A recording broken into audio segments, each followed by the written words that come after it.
Okay, everyone, let's go ahead and get started. First of all, thank you all for coming. I know it's the holiday season. I know you didn't get a lot of warning about this, and so I really appreciate everyone rearranging their Decembers to be here. And I truly, truly appreciate it. From everyone who's made this event possible, we've got all the ARPA people up here, everyone who's put in unexpected extra hours, to all of you who have had unexpected extra travel and are about to have a lot of unexpected extra work. I really appreciate it. This obviously is an incredible team effort. There are too many people to name at this point. So at this point, I'm just going to call out the people who are working with me every single day and the people who you may have already been emailing with. But Megan Porman sitting here is my tech CETA. So I'm an MD, she's a PhD. We definitely need both to make this work. And so I really appreciate her. And then Bria Farmer here in her special seat that she claimed as soon as we walked in the room. She is my business financial manager and makes all the magic happen with all the numbers. So very important for you all as well. So they have also taken on a lot of unexpected extra work over the holiday season, and I really appreciate them. This is our agenda today. It is made to be flexible. I know that this is a very rushed timeline. I know that there are lots of pieces that need to come together in order for these proposals to go well. And so this agenda probably will not be accurate in terms of times, and that's fine. If we have extra time and you all are still working together, then that's great, and we'll give you that extra time. And if we're speeding through, that's fine too. I mentioned the restrooms a little bit. The restrooms are out this door, down the ramp, and then there's also water there as well. I do want to mention this session is recorded. All of our proposers' days are recorded so that people can access them later. I mentioned, unfortunately, there's water. That's it. Lastly, I do want to mention, I know you all have been trying various ways to communicate, and with the government, it is very stringent about how we have to communicate about programs. And so all of the questions about, what's acceptable, what's not acceptable, what does this mean in the ISO, those kinds of things have to go through the formal methods of communication. So that means online through the portal.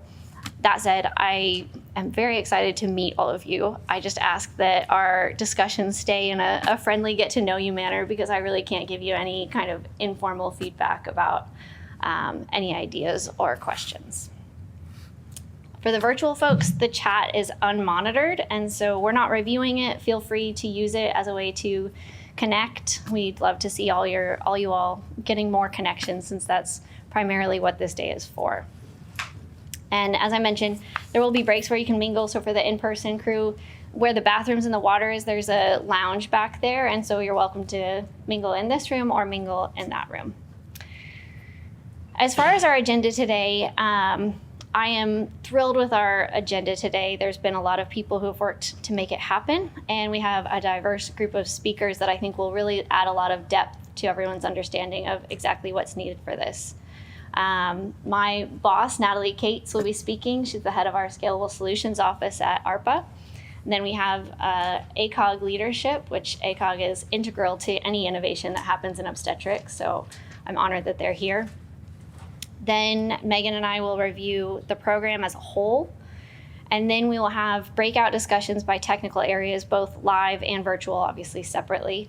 So essentially anyone who's proposing to TA1 will be on one side, TA2 will be on the other side, and then anyone who's offering kind of those supporting services that we know are so key can go chat with them about potential connections. Then we'll have Bethany Corbin review malpractice implications. Malpractice is a big driver for why we need innovation in this area, and so that will be a good introduction in terms of potential landmines for you all to navigate. Then Kathy Brodo is here with her CETA Nicole, and they will be reviewing all of the contracting and teaming for this program. Then we'll have a question and answer, so that time you are allowed to ask anything.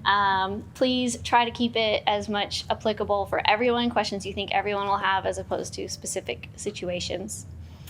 And then we'll have a no-host lunch. After lunch, we have 2 panels, and the panels are really designed to give you all, again, that depth of what's needed from this program. So the first panel is Clinical Research and Regulatory Panel, and that is moderated by Amy Lin, who's our acting director of international affairs here at ARPA. She is fantastic and has really added a lot of depth again to this program. You'll hear me say that over and over again, but adding the international piece to this has given it just a whole new meaning in my mind. So she will be moderating that panel. Everyone for that panel is here in person, so thank you for traveling. Then we'll have a break and then a clinical stakeholder panel, which will be virtual. And Megan Palmer in the back will be moderating that. She's our director, or lead for responsible innovation at ARPA. Her team also was incredibly insightful about exactly what MOCS needed to be and what it needed to be sure that we were doing everything the right way in terms of innovation in this area. So thank you.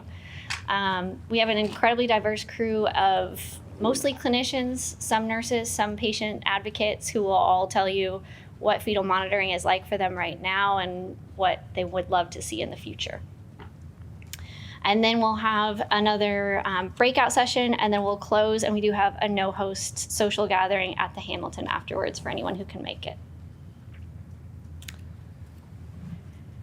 So I want to start with my why. So essentially when I came to ARPA, I essentially came in just saying, we need to fix this. I said fetal monitoring has so many problems with it. I had a whole list of everything that was terrible about it and all the severe ramifications that happen when fetal monitoring is difficult. And I felt like, it probably wasn't just me, and I felt like ARPA probably wanted to hear from different OBGYNs that might help. And so I posted this on the OBGYN Physician Moms group on Facebook, and these were their responses. I'm not going to read them to you, but I do think that as you read them yourselves, you can see that the frustration here is palpable. You see themes of disbelief, of stress, of doctors doing their best with terrible technology, and then feeling it deeply when they go home to kids and trying to sleep and juggling everything else that comes after work, and still sitting with that feeling of, is that baby going to be okay? Was that C-section needed? Did I make the right decisions? And so I think as we think about all those things, we see that OBGYNs right now are unfortunately forced to make big decisions that severely impact our patients' lives without the right data. And we make these big management decisions without the right data. So that is the problem that we are trying to solve here. The field of labor and delivery deserves so much better. Everyone involved in labor and delivery, the patient, the babies, the care teams, like the nurses, everybody deserves so much better than what we have. And so that's what you're here for. I am so thankful that ARPA hired me. This is the best and definitely the most challenging job I've ever had. I think the thing that has drawn me to ARPA that Natalie will continue to emphasize is that ARPA is not science for the sake of science. It's science for the sake of people. So we don't want an amazing publication from this. We don't want to learn more. We want to fix these problems, right? We want to make it so that labor and delivery is a safe place for everyone, and so that decisions made on labor and delivery are based on science. So as soon as I got to ARPA, they surrounded me with incredibly intelligent, multidisciplinary teams of people who made this program what it is. I truly came in saying, just please fix labor and delivery and fetal monitoring. This is ridiculous. And with an entire team, this is what we've ended up with, is these two technical areas. And so this is MOCS, called Making Obstetrics Smart.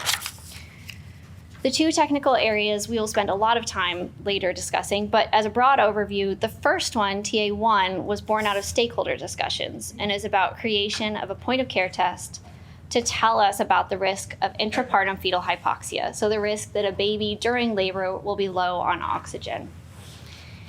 The important part is this test is meant to be done on admission, so that changes in management like staff or location of delivery can still be made. Once a woman is, getting ready to push and have a baby, there's no change in management that we can do. So we're trying to add insight into that one moment where we can make different decisions that might save someone's life. Second is the replacement of the fetal heart tracing system with new technology that adds 2 sensors and AI to tell everyone exactly how the baby is doing and even to suggest a next best step in management. So the good news is that as we at ARPA look around for problems that we can solve, there are so many problems in the world right now that are human and social determinants of health and all these things that are incredibly challenging to solve and don't have a technical solution. I think the exciting thing about this one is it does. Like, you all can fix this. This is a problem where we need more data and we need more science. And so I'm thrilled to have you all to do this. The less good news is that it's really hard technology and really hard science. It's also made harder by all the stakeholders, and you'll hear that theme over and over again today, but we will do our best to help you with that part. In terms of stakeholders, we've seen good technology that's failed, and it's failed largely because people have not been able to engage this wide array of stakeholders. And challenging, to add to challenging, all of these stakeholders want different things, right? So if we look at malpractice attorneys and malpractice insurers, they want a test that is going to be more black and white in terms of if you're trying to defend a doctor, right? That I followed the standard of care that ACOG sets out, and so I shouldn't even be sued. Patients and families want healthy babies, right? And second, they usually want to avoid a C-section. Usually first, healthy baby, and second, avoid a C-section. And they want to understand what's happening. Right now, they don't. Right now, it's mass chaos when things are happening.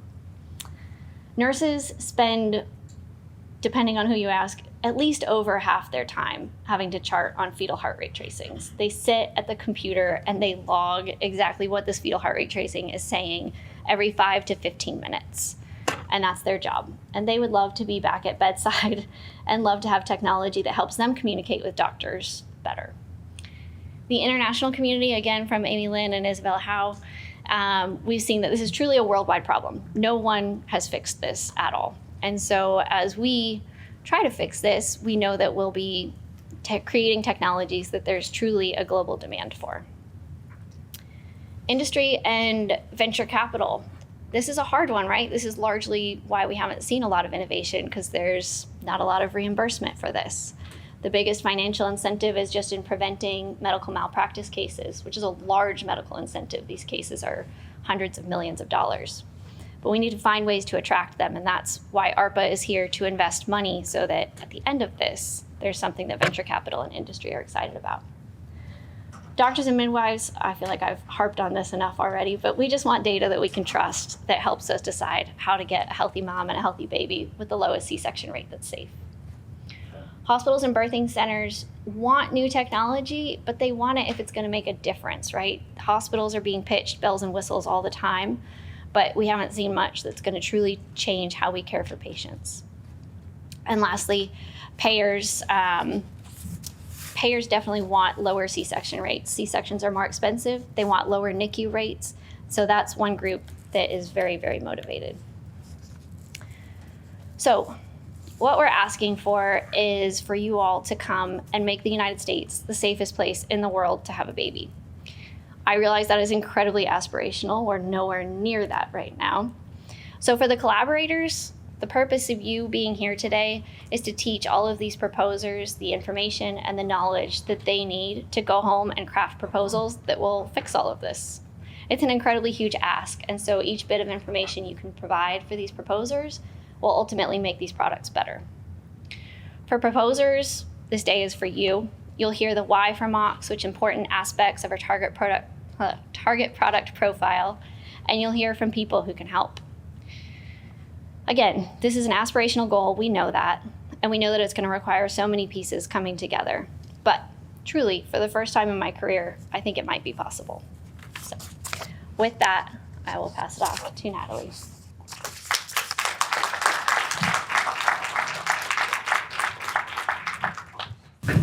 Perfect. Thanks, Beata. Okay, can everybody hear me?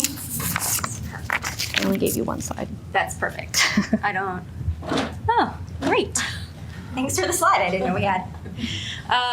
So I'm Natalie Cates. I am the acting director for our Scalable Solutions Mission Office, which is the mission office where Cates' program sits within ARPA-H.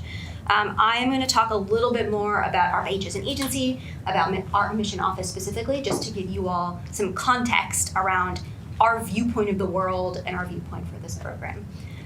First, Show of hands for folks who have worked with an ARPA or DARPA before.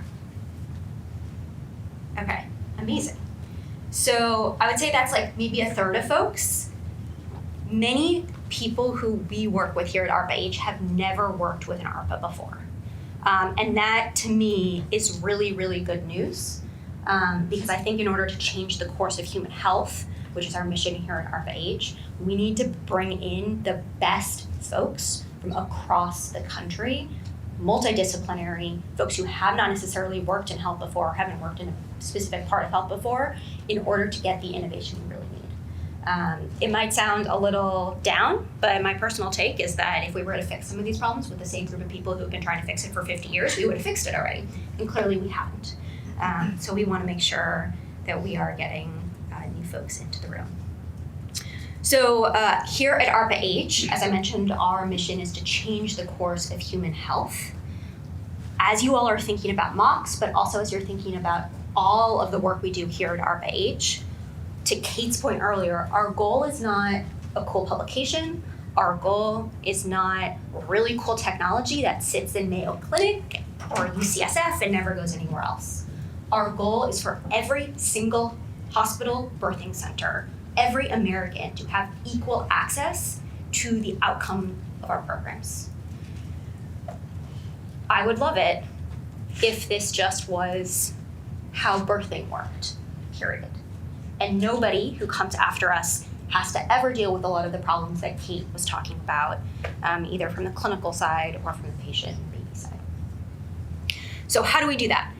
We do that through funding in our award process, which Kathy will talk about in depth for MOCS a little bit later. But as you're thinking about what that proposal looks like and how to work with us, I would keep in mind two things. The first is that we do active program management here at ARPA-H.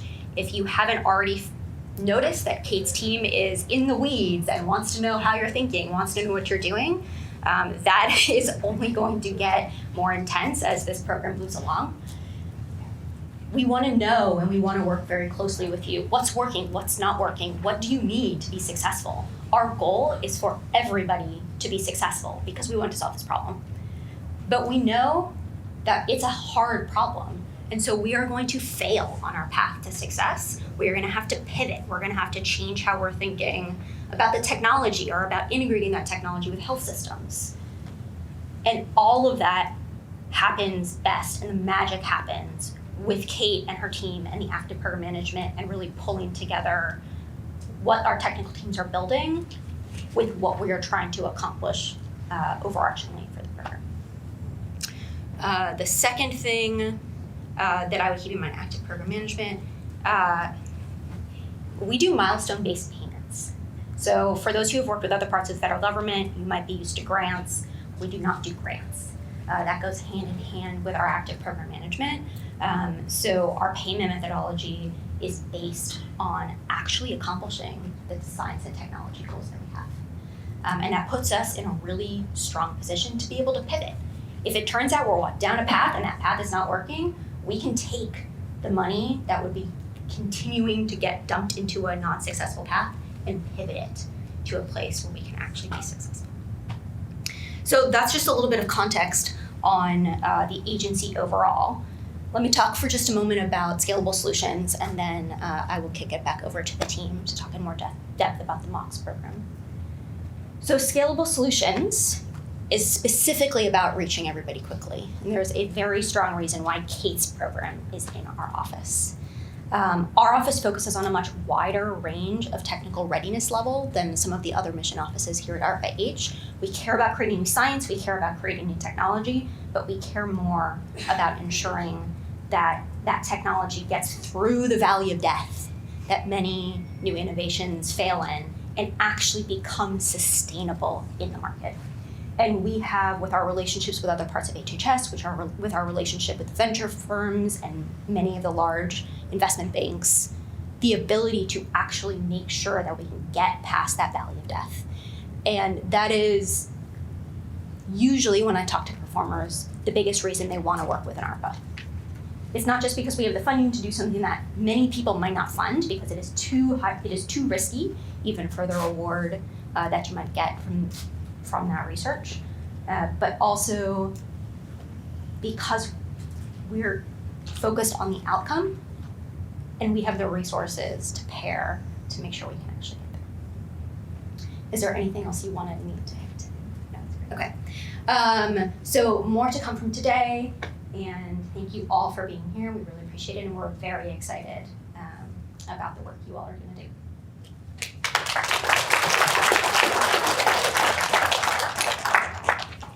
Thank you. Of course. Okay, thank you.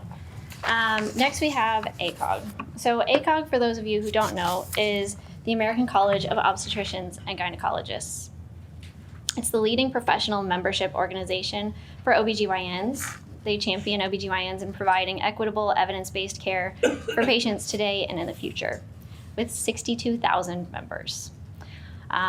They provide all of their members with evidence-based guidelines that are essentially how every OBGYN practices. So as soon as Natalie and I started talking about this program, the big thing was how can we get ACOG involved early? Because without them and their members, innovation will fail.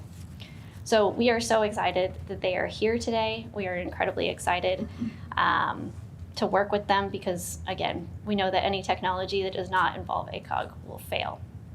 So with that, please welcome Christopher Zahn.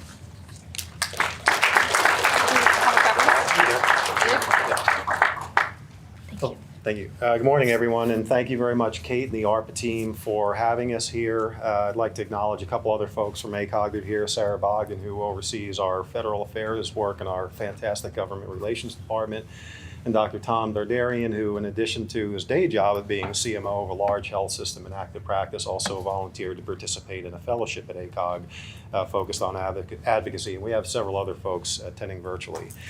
So it's nice to be in a room for the people, where the people are that are going to fix this. Because as Kate described, Natalie touched on, and as shown on the slide from the OB/GYN moms group, this is probably one of the most, and maybe is the most stressful thing an OB/GYN does throughout their career. That's why people burn out. That's why people give up obstetrics after a few years and just do GYN or office practice. It is incredibly stressful. And unfortunately, the most stressful part is, and we'll talk a little bit about the category 2 tracings, which unfortunately are the most common. So how did we get here? So electronic fetal monitoring has been around since late 50s, early 60s. And it became widely implemented despite the lack of evidence. And virtually 90% of women in this country receive continuous electronic monitoring without evidence. So not many things that we do throughout medicine get expanded to that degree without an evidence basis to support it. Most of the patients, again, are continuous monitoring. Intermittent auscultation using a stethoscope or an electronic device is actually, data shows it can be very effective. But it's labor intensive, incredibly labor intensive, and most L&D units just don't have enough nurses to be able to do the intermittent monitoring. So why do we even pay attention to it? And it's all about fetal physiology. So I don't know if this is going to get a little too technical, but the fetal heart rate is controlled by nerve control, neurologic control, and it's both the parasympathetic and the sympathetic system that control that. So the normal heart rate is variable based on the input of that, and that is a normal finding. But that heart rate and some of the changes are a proxy for the fetal oxygen status. So if it's a reassuring pattern, you assume the baby is oxygenated and therefore not acidemic. However, if it does show changes of hypoxia, then that is the indicator that if it's not corrected, if you don't do something about it, it's going to eventually progress to acidemia in the fetus and the adverse outcomes that go along with that. So when all this came out, we thought we can just use the heart rate to predict or see early signs of hypoxia so we can intervene to prevent the baby from ever getting to that point of acidemia and potentially an adverse outcome. Did we do it? I think, as we said, we don't have the evidence to show that we're really doing much of anything to impact that. So what do we know about continuous monitoring? There is a reduction in neonatal seizures, which is certainly an adverse outcome, so that's a good thing. But there's no reduction in perinatal death or stillbirth. There's no reduction in cerebral palsy, which when this all started was thought to be, this is going to be the thing that's going to change all that. There is an increased risk of cesarean delivery, and it's estimated that about 27% of the cesarean deliveries in this country happen because of fetal heart rate concerns. There's an increased risk of operative vaginal delivery using forceps or vacuum. There's very poor inter and intra-observer variability, so you give that same strip to 10 different people, you're probably going to get 5 different interpretations if you're lucky.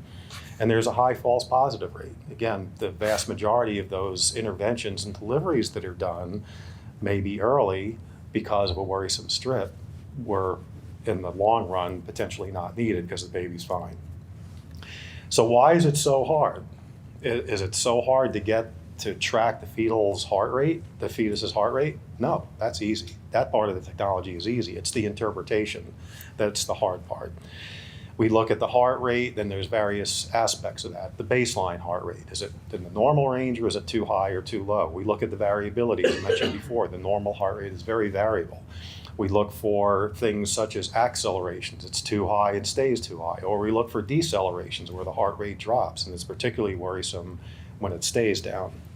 So it's all those things, and there are systems used to categorize the interpretation. Most of us use a 3-tiered system, but there are 5-tiered systems available.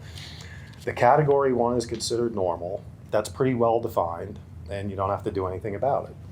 Category 3 is the bad one. That's pretty well defined as well, and most of the time the interventions are going to wind up being delivery, unless you can correct it. But the problem is the category 2, and unfortunately that's one of the, besides the ones, those are the most common.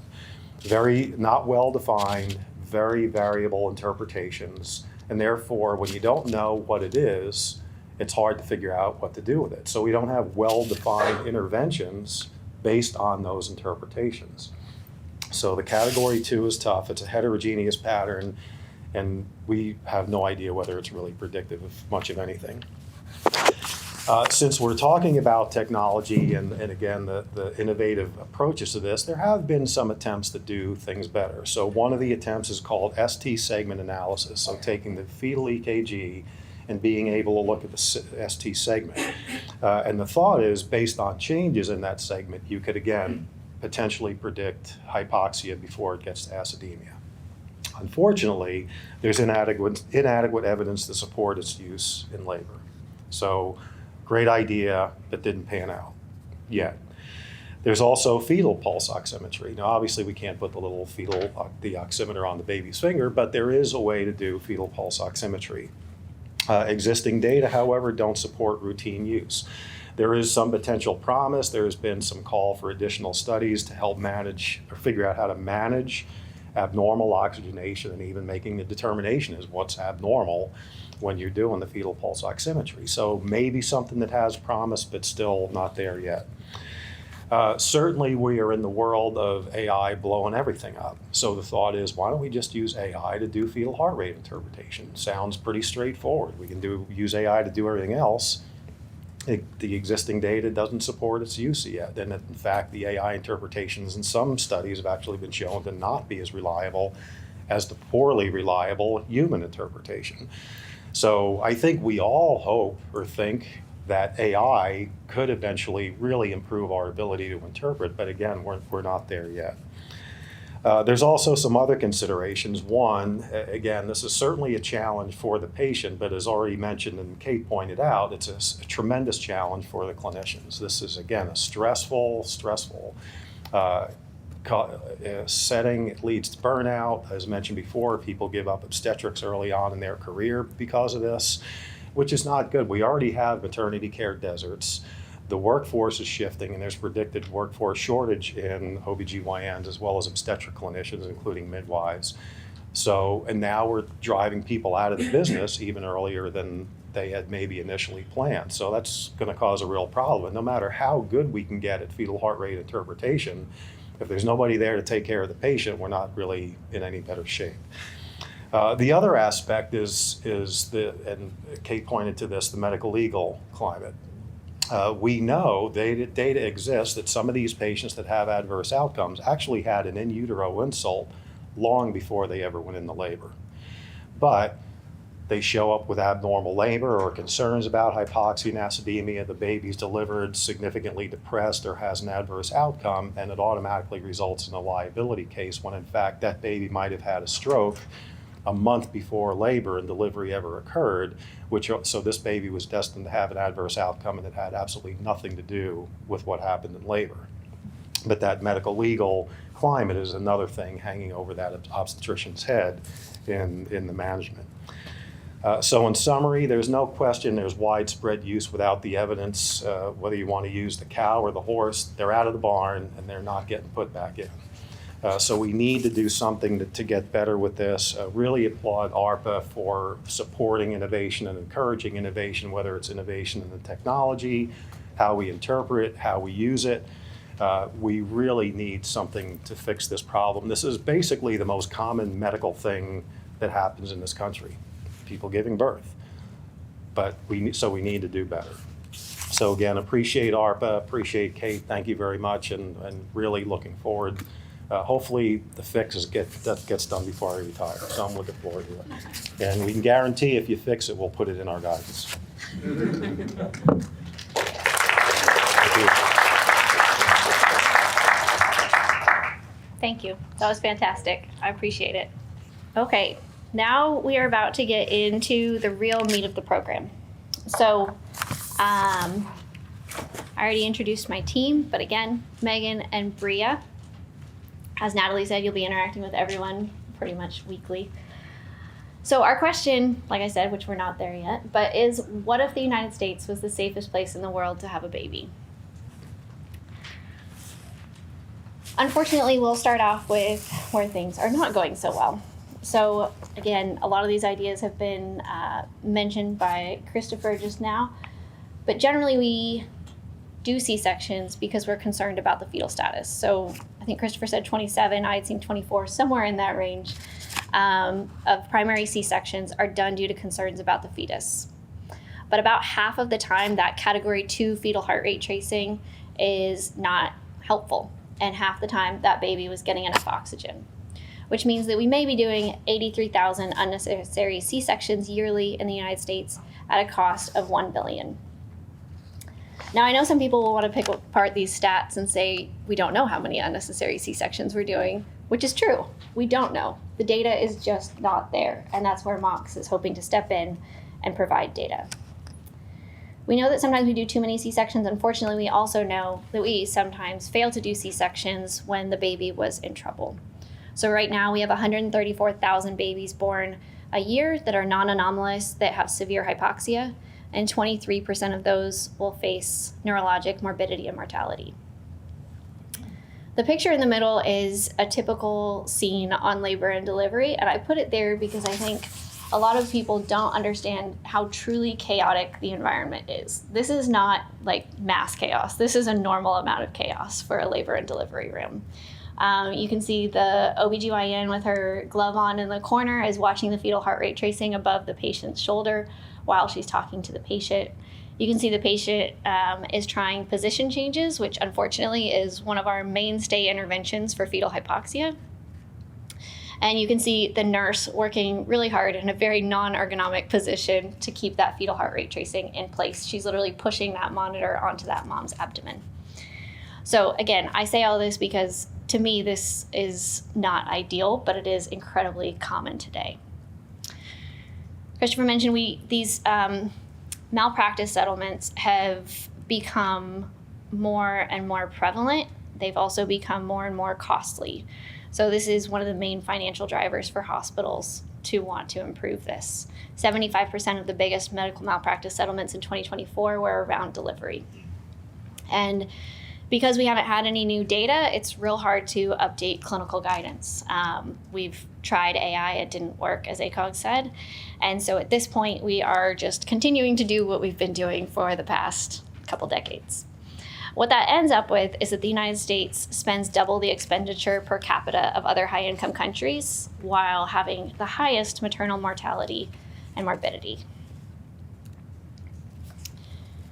So what we're asking for is a moonshot idea. We know that. We know that ARPA does not fund things that are logical, achievable, iterative, reasonable. None of those things should apply to an ARPA idea. So I know many of you have read this and said, that timeline's crazy, that target product profile will never happen, the vision is a fairy tale. And that could all be true. That's okay with us. We still want to try it, and I think it's the only way that we'll see any change in this field. So our vision is that with advanced diagnostics and smart technology, we can make births safe. We're looking to develop these tools that will tell us both about chronic and acute hypoxia and fetal status, and even give us the best recommendations for intervention, so that everyone can go home and be at peace at the end of the day after a baby is born. We mentioned the 2 technical areas, and I'll go into those some more. When you boil it down, it is our lack of ground truth in fetal status that causes so many of the unintended consequences for babies and for moms. Right now, our fetal monitoring is inaccurate. Women are truly hesitant to have more children after morbid deliveries, and the US spends the most for the worst outcomes. With these new tools that you all will hopefully provide us, we want to see a future where fetal monitoring is accurate and reliable, where the US is the safest place to have a baby, and ultimately where women feel safe to have more babies. So in terms of the patient journey, how this looks right now is patients get admitted in labor. We know their current comorbidities, but we don't have any data to guide us about their potential risks for that delivery. We put the baby on the fetal monitor. Generally that's continuous, watching it the whole time. So during labor, moms can't really move, and nurses are having to adjust sensors frequently. And then if hypoxia is suspected, the cause is unknown. So if a baby is thought to be in distress right now, usually at least 10 people just sprint into that room. The mom doesn't know anything's happened. And all of a sudden there's 10 people in the room doing all different things at once. So obviously lots of room for improvement. So with MOCS, what we're asking for is that the patient journey will look like this. That on admission, the patient's risk of fetal hypoxia during labor will be determined so that we can guide decisions around delivery site and around staffing at that delivery site. Fetal monitoring will allow clinicians to deliver healthy babies and only do the truly necessary C-sections at the right times. During labor, patients will be able to be accurately monitored while moving freely around the room. And when hypoxia is identified, interventions will be targeted based on the etiology. So in terms of the future impact, we know that with these tools, if you all can get them for us, maternal and infant morbidity and mortality will decrease. We'll have babies that are born with normal oxygen levels, which will reduce NICU stays and improve long-term outcomes. C-sections will be done only when objectively indicated. Women will have the same care regardless of where they're delivering, what demographics they have, or what state they receive care in. And overall, families will regain trust in the medical system. OBGYNs will remain in the workforce. This is a large reason why OBGYNs leave, and March of Dimes continues to publish excellent data on the workforce shortages that are here and are getting worse. And then ultimately, healthcare costs will plummet due to lawsuits, due to decreased C-sections and decreased NICU admissions. I had this slide briefly earlier, but I did not get into it in as much detail. So I want to talk about the technical areas. Interestingly, the first technical area is one that was really determined through stakeholders. As part of designing MOCS, we met with people all day, every day, and heard about what would make their lives better. And this was something we heard about from people working at birthing centers, from midwives, from patients, from urban hospitals, from rural hospitals. Everybody wanted this tool, and they want it for slightly different reasons. So it has a lot of different needs for user interface. But essentially what we're looking for, as I mentioned, is a tool that is going to be point of care to stratify patients by their risk for intrapartum fetal hypoxia that can be done upon arrival for delivery. That is like the one and only moment we have time to make changes in delivery decisions. We can decide, hey, you're not safe here, you need to be at this other site. Or you are safe here, let's do this. It can also mean that you decide who is going to be home call and maybe is half an hour away from the hospital versus who needs to be in-house. And then lastly, there's no way for these charge nurses on labor and delivery who I think are really saints to determine what staffing ratio they need. They are constantly having to guess at how many people need to be in-house for their patients. And so giving them more data would be incredibly useful. So again, this is a point of care test to give us more information about that. Right now on the fetal monitor, there's things that we just can't see. We don't know what's happening. Technical area 2 is about continuous accurate assessment of acute hypoxia and a suggestion on how to treat hypoxia if identified. The key thing that I will say over and over about this is that this will replace the current standard of care. I love OBGYNs. We are a stubborn crew though, and asking for help is not our strong suit. So iterative improvements or as needed improvements are not going to improve care for everyone. It has to be something that is going to completely replace care, that I don't have to go to my charge nurse and say, this is why I need this tool. I think, oh, okay, maybe not. Okay, never mind. Like, that will not improve care. So the most important thing to note about TA2 is you must be designing something that is going to replace the current standard of care. And we'll go into more details soon. For TA1, I want to start with a patient story. So this is a hypothetical patient. A 19-year-old is having her first baby at a birthing center. Initially, things look good. She gets admitted, everything's fine. Then 12 hours later, her fetal heart rate tracing becomes concerning for hypoxia. But she's at a birthing center and they can't do a C-section. So the patient's transferred to the hospital where an emergency C-section is performed. Transfers, unfortunately, are not quick. They typically take a couple hours. So by the time she gets to the hospital, it's at the point of an emergency C-section. The baby's born limp and pale with a pH of 6.9, which is incredibly low and puts that baby at high risk for cerebral palsy. The baby's transferred to the NICU, so the mom doesn't get to be with her baby. And then subsequently, the mom develops postpartum depression and sues the physician, who also develops depression and stops practicing obstetrics. I wish I could tell you that this is like a completely made up story of all the terrible things that never all happen together, but they all happen together. Like, this impact of not having the right data and not being able to care for the patient impacts everyone like this. Like, it impacts the baby, the mom, anyone who's involved in that care team, and it is why physicians leave practice. I know it's small, but that graph on the bottom left is essentially saying what we can't see right now. So the top line there is the fetal heart rate tracing. The bottom is the mom's contractions. And essentially right now, without the mom having contractions, we don't know what's going to happen when she does have contractions. And by the time she's having those contractions, again, it's too late to make any changes in her management. So what we're asking is for you all to find out what signals would be helpful then. What would be helpful for us to know then that could give us some idea of this patient's risk so we can take better care of her. So with MOCS, we want patients to deliver at the safest site for them with the right medical team present to support the mother and the baby. So a little low-risk result means the patient can stay at that low-risk birthing center or even let the staff stay home until they're called in. With a high-risk result, the patient can be transferred to a higher level of care or have staff at that site. And ultimately, mom and baby are healthy due to having the right medical resources. What we're hoping to eliminate is babies in the NICU due to not having access at that delivery site. And we also talked to rural hospitals saying, one case like this can essentially close a rural labor and delivery. March of Dimes, again, has been incredible about publishing the rural labor and deliveries that are shutting down. So anything we can do to help those centers is a gift for everyone. This is our target product profile. This is all in the solicitation, so not new information. But what I want to note about it is that this is based on patients who would otherwise be presumed to be low risk. So when you look at this list, it's, gestational age of 36 to 42 weeks. It's a BMI of up to 50.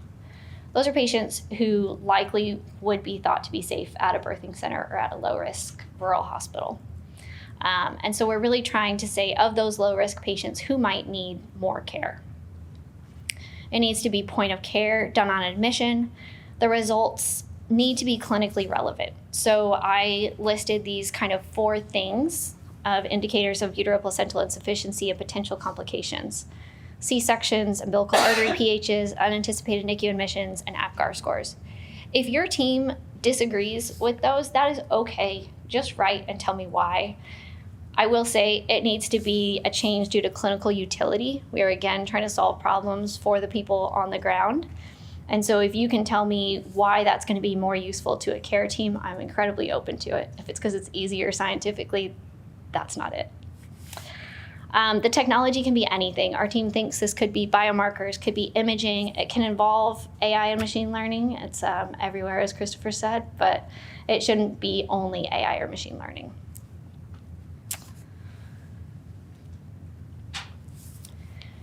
Technical area 2. This is about continuous acute hypoxia. Assessment of continuous hypoxia by providing a clear picture of current fetal status and then how to treat. I also want to start with a patient story here. So we have a 25-year-old who's admitted in labor. It's her first baby, and she's obese with a BMI of 51. That puts her, unfortunately, at a higher risk of a C-section and a higher risk for complications with that C-section. Her fetal heart rate tracing is a category 2 or indeterminate, and there's no other tools available. The provider decides to do a C-section. The baby does well, and the surgery is uncomplicated. But 1 week later, the patient returns with a wound infection, resulting in a surgery and a wound vacuum. These wound vacuums are incredibly painful. They have to be changed. They involve home health. It will take months for this to heal, and it will be incredibly painful for her. And so after all of that, she states she's unsure if she'll ever have another baby. So with MOCS, what we want to do is make it so that only necessary C-sections are done, and they're done at the right time so that the baby is healthy. So essentially, what we'll be left with is vaginal deliveries or C-sections that are well-timed so that babies do well. We know that some babies are going to require some resuscitation. It's not that every baby has to be born pink and screaming, but we'd like to prevent unanticipated NICU admissions. And we'd also like to prevent unnecessary C-sections that carry a severe increase in maternal morbidity and mortality. The mortality risk goes up 3 times when we do a C-section. Christopher, you did a great job of talking about some of the history here, so you all are already slightly familiar, but essentially fetal heart rate tracings were implemented with no studies, and the thought was that we would have safer deliveries. And what ended up happening was that our C-sections increased without our cerebral palsy or perinatal deaths changing, and we saw an increase in litigation. In the early 2000s, there was a Nellcore device, which I think is incredibly important for all of you to be aware of because I think it has completely changed how innovation in this area looked. This was essentially a device that was like semi-invasive fetal pulse oximeter, so it was placed on the baby's cheek during labor, placed vaginally, and was used as needed. Essentially, then it showed that there was an increase in C-sections, and the device was removed from the market and ultimately lost FDA approval. And from this, I think it's made investors incredibly hesitant to invest in intrapartum fetal monitoring. You had a device that was FDA approved, in use, and then got pulled. So I think after that, we've seen very little in this area. The lack of ground truth makes innovation risky and makes the treatment of fetal hypoxia, which is where we really want to get to, impossible. We can't say if anything's working, so we're never going to have a treatment. And so at this point, the only time we truly know fetal oxygenation is at delivery by testing the umbilical artery pH. You've heard a lot about fetal heart rate tracings. I just wanted to pull this up for anyone who is unfamiliar with them. So this is from the website in this really small black text. I apologize. But if you just look at fetal heart rate tracing quiz online, you'll be able to find this. And essentially what you're looking at is the top, again, is the baby. That's the fetal heart rate tracing. The bottom is the mom's contractions. These are all category 2 fetal heart rate tracings. They're also all incredibly different. So Christopher mentioned that, you know, if I looked at this right now and told you what I thought was happening with each baby and what each patient needed, and then you asked me to do it again in a week, my answers would probably be different. My coworker, Bailey, is going to be on the panel later, and we sign out to each other all the time on labor and delivery, and our answers are always different. Bailey and I never agree on category 2s. OBGYNs, we think that we can see things in these fetal heart rate tracings. Sometimes we're right, sometimes we're wrong. But I just want to highlight all of these are category 2. all of them would be managed differently by different OBGYNs. And at the same time, I think if you ask most OBGYNs, they would be real concerned about the third one and not really concerned about the first one. At the same time, to go around in circles, which is what we do when we look at fetal heart rate tracings, if any of these babies ever came out not doing well, another lawyer could find another OBGYN to say that they would have done a C-section 2 hours earlier. And so all of these would present severe problems in a courtroom. So this is our target product profile for technical area 2. We're asking for a continuous wireless non-invasive monitor for fetal status to replace the current standard of care. We are asking for simple alerts if hypoxia is detected, along with the suspected etiology and intervention. We've chosen umbilical artery pH as our outcome. The reason we chose that is because it has studies supporting outcomes for babies. It is how OBGYNs are typically used to communicating right now, in terms of like telling someone, hey, that baby's not doing well, its pH was this, or I did a well-timed vacuum, its pH was this. And it's also what the pediatricians use to decide who needs higher levels of care and who doesn't. If your group thinks that they can communicate exactly what needs to be done in terms of care and you want to use something else, there's like the fetal well-being index. If you think you want to use something else, again, please just justify it. And we are happy to review it. But it needs to be something that is going to help everyone understand how that baby's doing and what's needed. In terms of sensors, it needs to include the fetal heart rate, the tachometer, which is the uterine contraction monitor, and 2 additional non-invasive sensors. You can do this vaginally if you want to, but it has to work with intact membranes. So it can't be that the patient needs to be like ruptured and it's placed on the baby's head, because we want this to be used for everyone. We encourage you to find ways to add additional sensors if you can. Moms have so many wires during labor and delivery right now, and so if you can reduce any of those wires, that would be appreciated but not required. And then essentially we're asking you to use AI to integrate all of that data and then give us an output that's immediate, easy to interpret, and clinically actionable. AI has not been successful so far with fetal heart rate tracings, and from my read, the reason is we simply haven't given it enough data. The fetal heart rate tracing, you can only get so much out of one vital sign. So we're asking for 2 additional sensors and then AI to interpret it. The ability to suggest the etiology and recommend the most effective intervention is useful for everyone, but that is really aimed at a lot of our maternal healthcare deserts. We have a lot of providers that are going to need to be providing delivery services in low volume centers. So whereas a lot of people do this every day, it might be that one provider does this 5 times a year, and that patient deserves the same level of care. And so for providers who are not used to managing labor, we want them to have some more guidance. This should be wireless and allow for maternal movement. It should be comfortable and durable, and it should be able to be placed by a nurse or a birthing assistant, because those are all how clinical care works right now. And then we would encourage you to include any support comfort measures, such as allowing for laboring in water or providing heat and massage. One more thing. When you look in the solicitation in the ISO, you'll see so many tables, right? So many tables of what we want accomplished at each phase and how you should be moving towards these metrics. To me, the target product profile is what really matters. If you want to get there in a different order, that's fine. Again, just write it out, justify it. But at the end of the day, this is where we need to be. Like I said, if you need to get there in a different order, that's okay. But we need to get to this target product profile. I mentioned stakeholder engagement and how stakeholders have such different needs. We've seen tech that's promising that's failed. And so MOCS has incorporated 3 different ways that we are going to engage with stakeholders.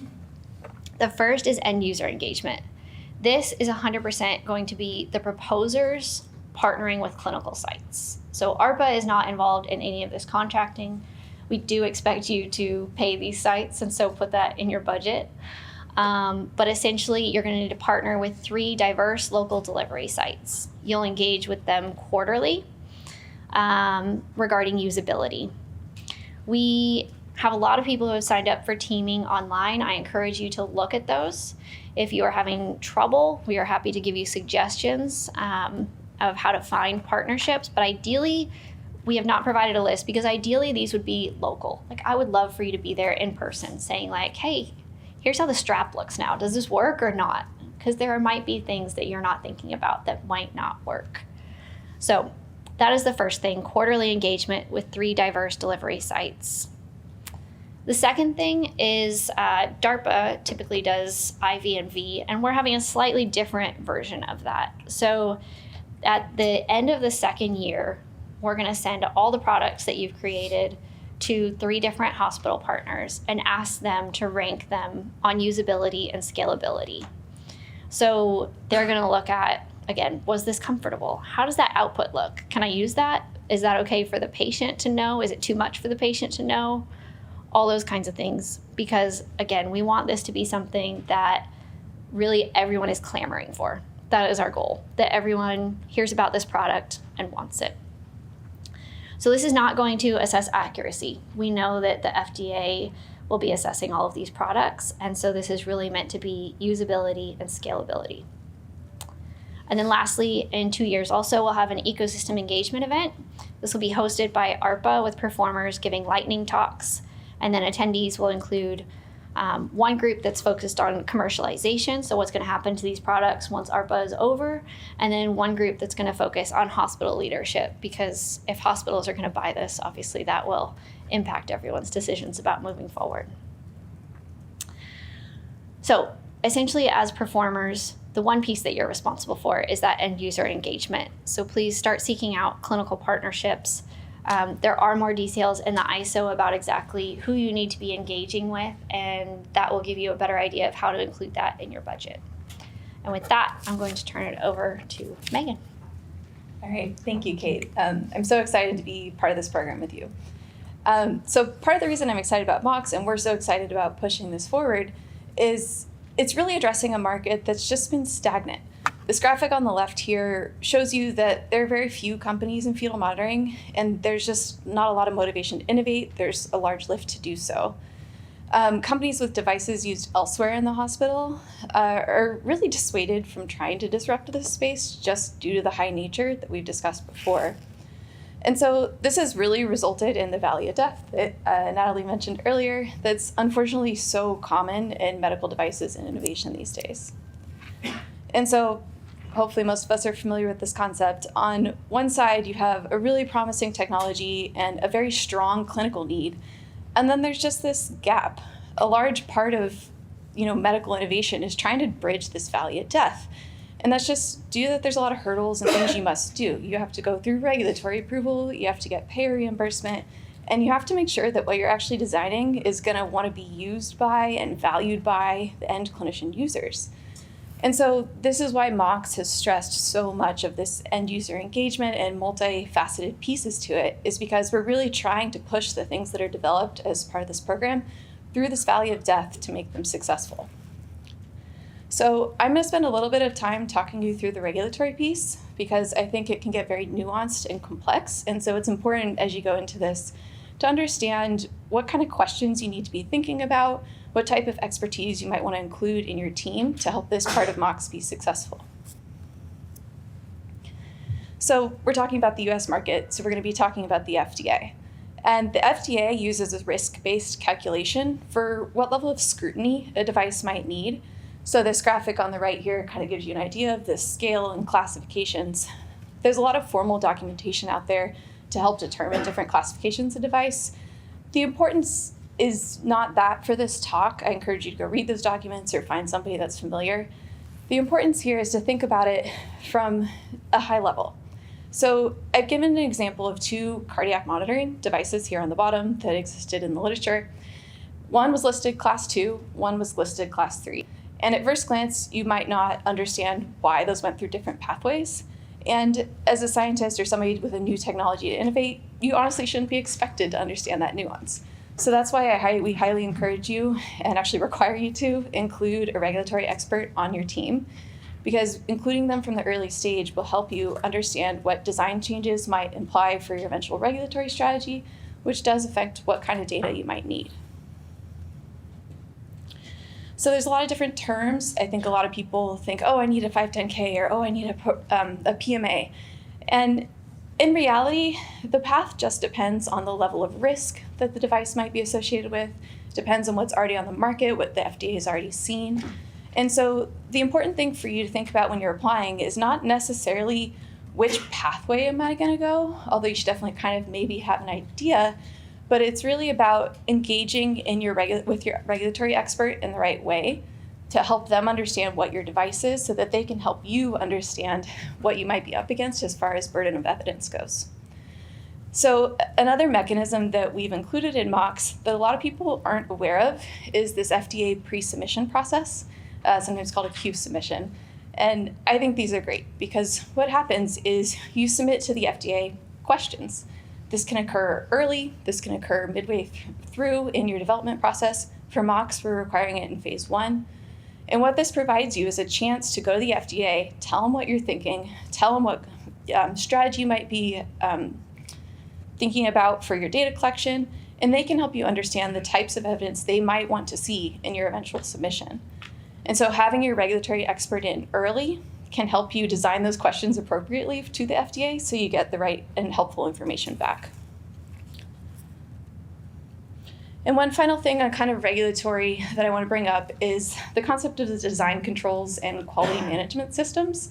And you can think about this like all of the documentation that has to go into this. This isn't just you create a new product and you know that the FDA says, oh, you need 20 patients. That's not how the FDA review works. They don't actually dictate the exact numbers of data you need. What they do dictate is how you detail that process, how you document it, how you justify the types of data you've used. And so I've thrown up a lot of terms on that you'll hear thrown around, the CFR, the design controls, good clinical practice. The important thing to know is that you're going to need somebody that understands these terms and how to create this system on your team in order to successfully achieve the phase 3, make it to an FDA submission. And so in your crafting your proposal stage, you don't have to know exactly how you're going to achieve that, but you do have to know what person you're going to bring in to be able to accomplish this. So the last adoption piece I want to address is the IVMV verification validation that Kate mentioned earlier. So we've included a lot of end user stakeholder engagement in this because of the importance of a lot of perspectives in this design. For IVMV specifically, as Kate mentioned, it's about usability and scalability. And that's really about making sure all of the end user inputs are gathered early, because that might affect how you do your design. If you go all the way through approval with a design that clinicians don't want to use, it's not going to go anywhere. And so if you look at the solicitation, there's a lot more details in there. I encourage you to read it. I know there's yet another table in there. But that table is really to give you an idea of the questions that are going to be asked during IVMV. So we're going to have representative stakeholders from the pregnant person all the way up to the leadership of the hospital, and they're going to be asked questions about the device. And this feedback will be given to you as the performers to understand and help incorporate into the design of your device so that you can eventually go through the FDA. So with that, we're happy to answer any questions later, and I'll turn it back to Kate. Nice job. Thank you, Megan. We are almost to our first breakout session. I know it's been a long morning with a lot of information, so we are almost there. Just stick with us for a couple more slides. This part is about international force multipliers, and I mentioned Amy Lynn and Isabella Howe and their team, and they really did essentially like an overview of the whole world and how they do fetal heart rate monitoring. And as I mentioned, no one has solved this problem. So when we talk about the United States as first in technology, as leaders, this is a real opportunity for us. No one has solved this. The other piece that came out about international involvement is that, I don't know if you've heard, but clinical trials can be a little costly and take a little while here in the United States. The international community has some ways of collaborating where we might be able to do clinical trials quicker, and we might be able to do them for a little less money. So you'll hear more about that later on our stakeholder panel. But that is something that could be useful to you all. And then lastly, the exciting part is that if we can create this technology, there's literally a global market waiting for it because no one has solved this problem. This is an incredibly overwhelming slide, so my apologies. There is no new information here from the solicitation, so don't, you can take pictures of it, but there's nothing new here that's not in the solicitation. What I want to highlight is, again, it's an ambitious timeline. No, we don't know if it's possible. Who knows? But it is what we're going to try for. Second, you can apply for technical area 1 or 2 or both. And then at the bottom, you'll see in tiny, tiny font, which again is in your solicitation, additional requirements for who you need to include on your team. And that again just plays into this needing to be a multidisciplinary effort to make sure that everyone is successful. And then we discussed the ecosystem engagement and IB&B. These are abbreviated program metrics. I mentioned earlier that, yes, we did include these for phase 1, 2, and 3. Again, if your company wants to do this in a different order, if you want to achieve it in a different way, that's okay. Please just tell us what you're thinking and why. I will highlight that TA1 is aimed at a low-risk population and that we fully acknowledge acute causes of hypoxia can't be predicted, right? So there's always going to be a woman with an incredibly healthy baby, an incredibly healthy placenta, and somehow that baby's like just squeezing its own umbilical cord or something. You can't predict that. I know that. So for that, we're asking for an accuracy of 85% as opposed to acute assessment where we're asking for an accuracy of 98%. I know what's not in this budget or in this slide is the budget. All I've been told is that I can say emphatically that we have money. I cannot give you a number. I can tell you, as Natalie emphasized, this is a problem that we want to solve. And so we have put an appropriate budget in place. Please propose what you will need to achieve these target product profiles. We also don't have a set number of teams that we're going to accept. So you won't see that like we need 5 for TA1 and 2 for TA2 or anything like that. That's set based on proposals and based on budget. So you won't see that. We do anticipate multiple awards, and we do anticipate having down selects as we move through the program.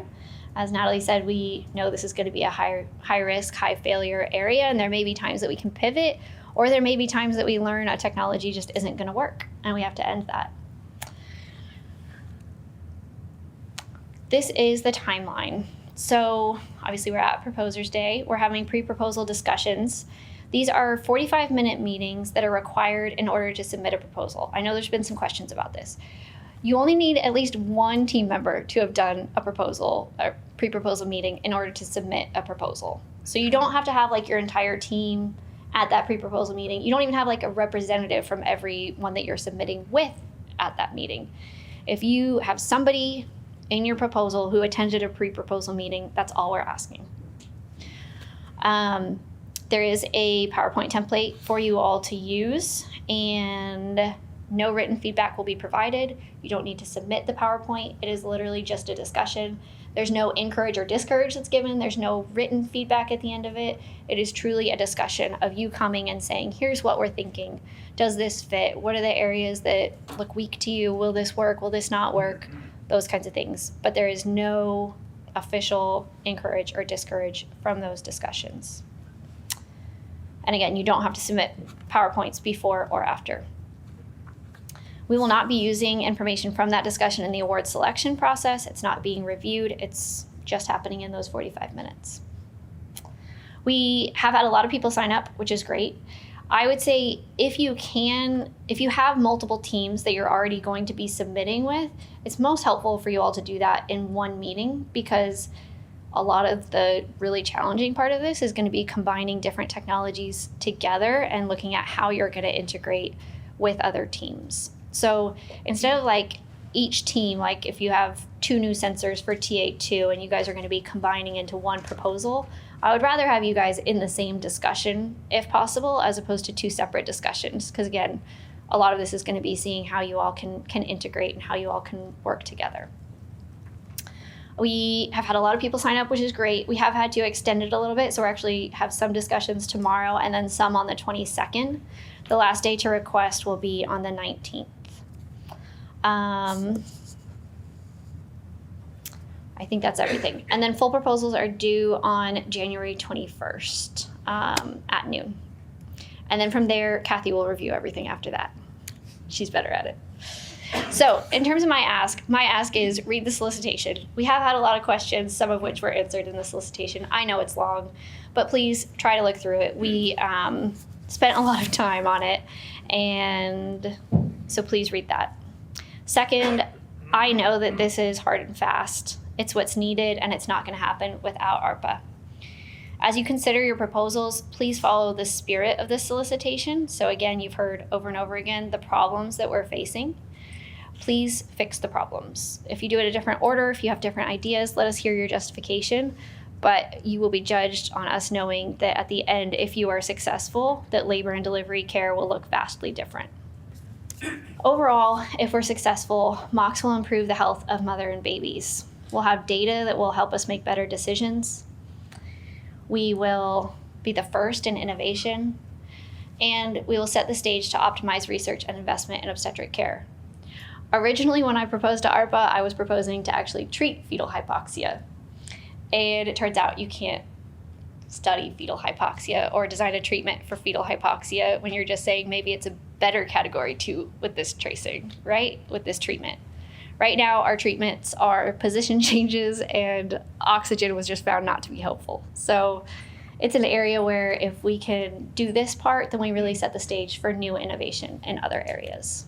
And then lastly, again, this is the big picture, right? Is improving patient care. So if we had TA1, instead of that 19-year-old who had a baby that suffered from severe hypoxia and then everything went south for everyone involved, what would happen is she would present to a birthing center. A vaginal swab could show a 75% risk for intrapartum fetal hypoxia. The patient can make the informed decision to go to the hospital. At the hospital, a timely C-section could be done. The baby could be born with a normal pH, stay in the room with its mother, and then the family and the care team can all go home happy. With TA2, we looked at the 25-year-old who was obese and had a C-section. But for her with TA2, maybe we can actually monitor her well, and maybe we don't have to do that C-section. Maybe we can just resuscitate her while she's still pregnant and have a healthy vaginal delivery. And with that, maybe she'll be able to have the family size that she desires. So I appreciate you all's time. We're going to transition now into breakout discussions. So anyone who is proposing for TA1 can go to this side of the room. Anyone who's proposing for TA2 can go to this side of the room. If you're proposing for both, pick your poison. And then anyone who is supporting those people. So if we have like people here from CROs, regulatory consultants, clinical people, please go talk to the proposers, and please, we want this to be a time for networking. We will get back started with a fun discussion of malpractice implications at 10:45. Thank you.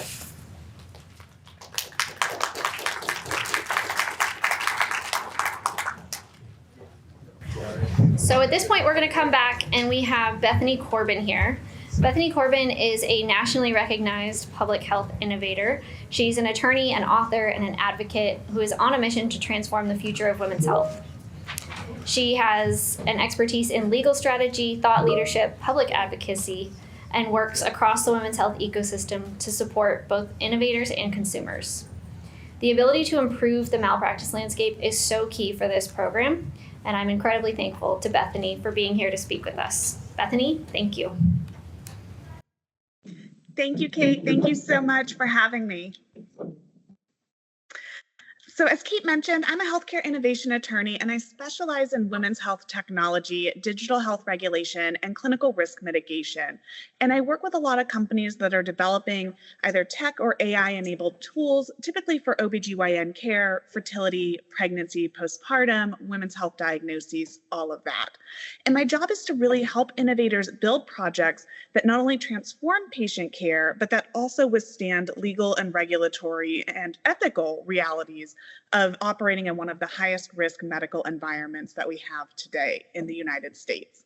So today I want to talk through the medical landscape surrounding the OBGYN risk prediction technologies and some of the specific risks that arise, especially when we talk about things like data collection, model development, deployment, and clinical integration. And then I'll end by talking about how you can identify and vet an attorney who's actually capable of helping you support innovation rather than stopping it. So to understand why the stakes are so high, we first need to look at the clinical environment that your tools are going to be entering. OBGYN is consistently reported as one of the medical specialties with the highest rate of malpractice litigation. So more than 75% of OBGYNs have been sued once, and nearly half have actually been sued multiple times. When we look at the average indemnity payment in an OB-related case, we're typically seeing amounts in excess of about $400,000. And if it's a birth injury case, especially ones that might involve neurological damage, that can exceed several $1,000,000. And these lawsuits are often turning on whether clinicians recognized warning signs early enough, whether they appropriately managed high-risk pregnancies, whether they acted quickly during labor, all of those types of things whenever complications arose. And the legal environment is really shaped by the reality here that adverse maternal or neonatal outcomes are emotionally devastating, and injuries tend to be, juries, whenever they're faced with these types of injuries, they tend to be extraordinarily sympathetic to injured mothers and infants. And when you introduce algorithmic outputs into those workflows, your technology automatically becomes part of that evidentiary narrative. So even if the clinician had full freedom to ignore the tool, you are now part of that narrative, and you can also be sued for your role in any of the adverse outcomes. Additionally, right, we have a situation in which women's health is under-researched, misunderstood, and really underdiagnosed. We know that women are waiting 7 to 10 years for endometriosis diagnoses. We know PCOS affects 1 in 10 women. And so whenever we look at that landscape as well, your technology is entering a space where misdiagnosis is common and where delayed diagnosis is pervasive, and clinicians are already operating under significant scrutiny. Malpractice cases in gynecology are often going to involve missed or delayed identification of illnesses like endometriosis, ovarian torsion, ectopic pregnancy, cervical cancer, et cetera. And the issue really isn't that clinicians are negligent. It's that these disorders that we have in women's health are complex, they're variable, and they're frequently masked by overlapping symptoms. So when you're introducing a diagnostic or a risk-based precision tool into this ecosystem, it becomes part of that decision-making story. And because the illnesses that we have in women's health can cause severe pain, infertility, organ damage, or reduced quality of life, the legal stakes can be significant. Now, one of the areas where your technology faces the greatest exposure is in algorithmic misclassification. So if we look at endometriosis, for example, right, if your model is designed to flag patients who might benefit from further diagnostic evaluation based on symptoms or genetics or lab patterns, a false negative could contribute to delayed diagnosis.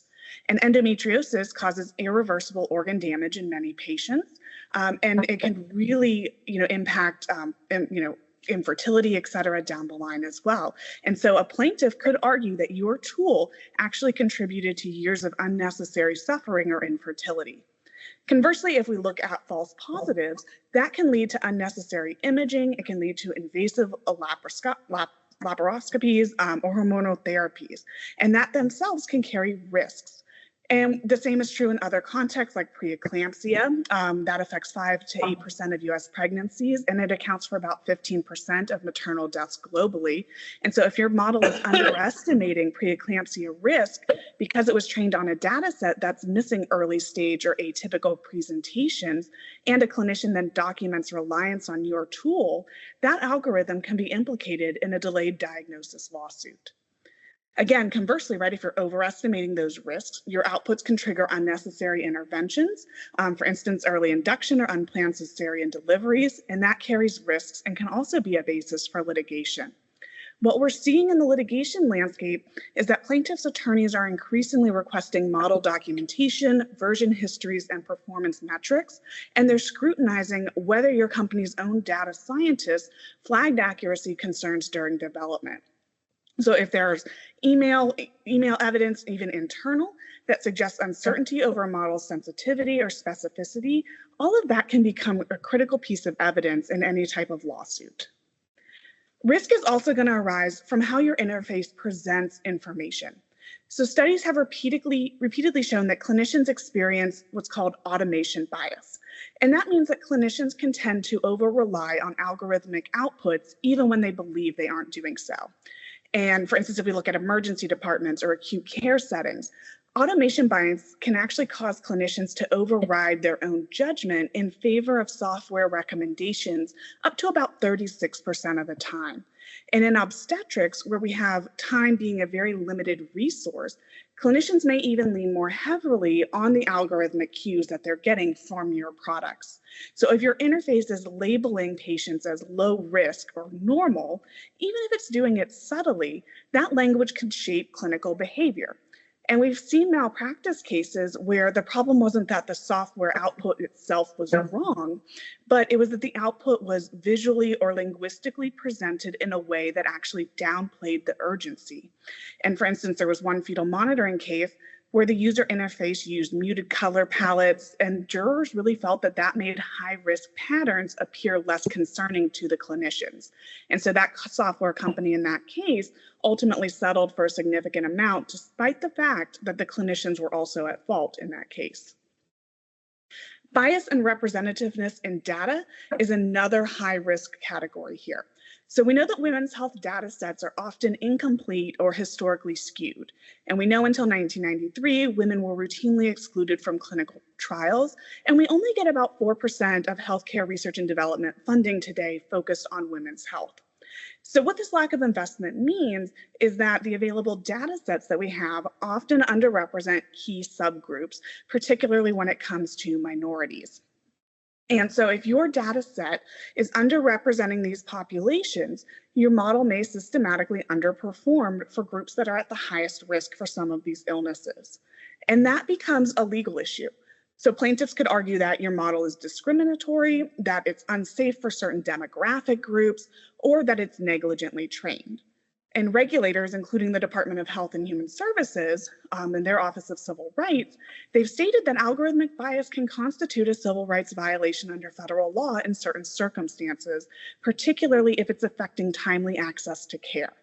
So even if you're building a product with a good intention, a poorly tested model can be interpreted to be legally a defective product. When we look at data as well, the quality of the data also matters greatly. So in obstetric data sets, diagnostic codes can be inconsistent. Prenatal data may be incomplete. EHR entries could contain outdated clinical assumptions. Ultrasound interpretations can vary by provider. And gynecological symptoms can often be subjective as well, right? Pelvic pain, menstrual irregularities, bloating, fatigue, all of those may be accompanied by vague notes in the EHR system, like the patient's reporting discomfort or irregular cycles. And these inconsistencies matter because if your model is not embedding these variations and accounting for them, the outputs may be unstable and the model could amplify errors that could allow a plaintiff to argue that your entire pipeline for this product was flawed.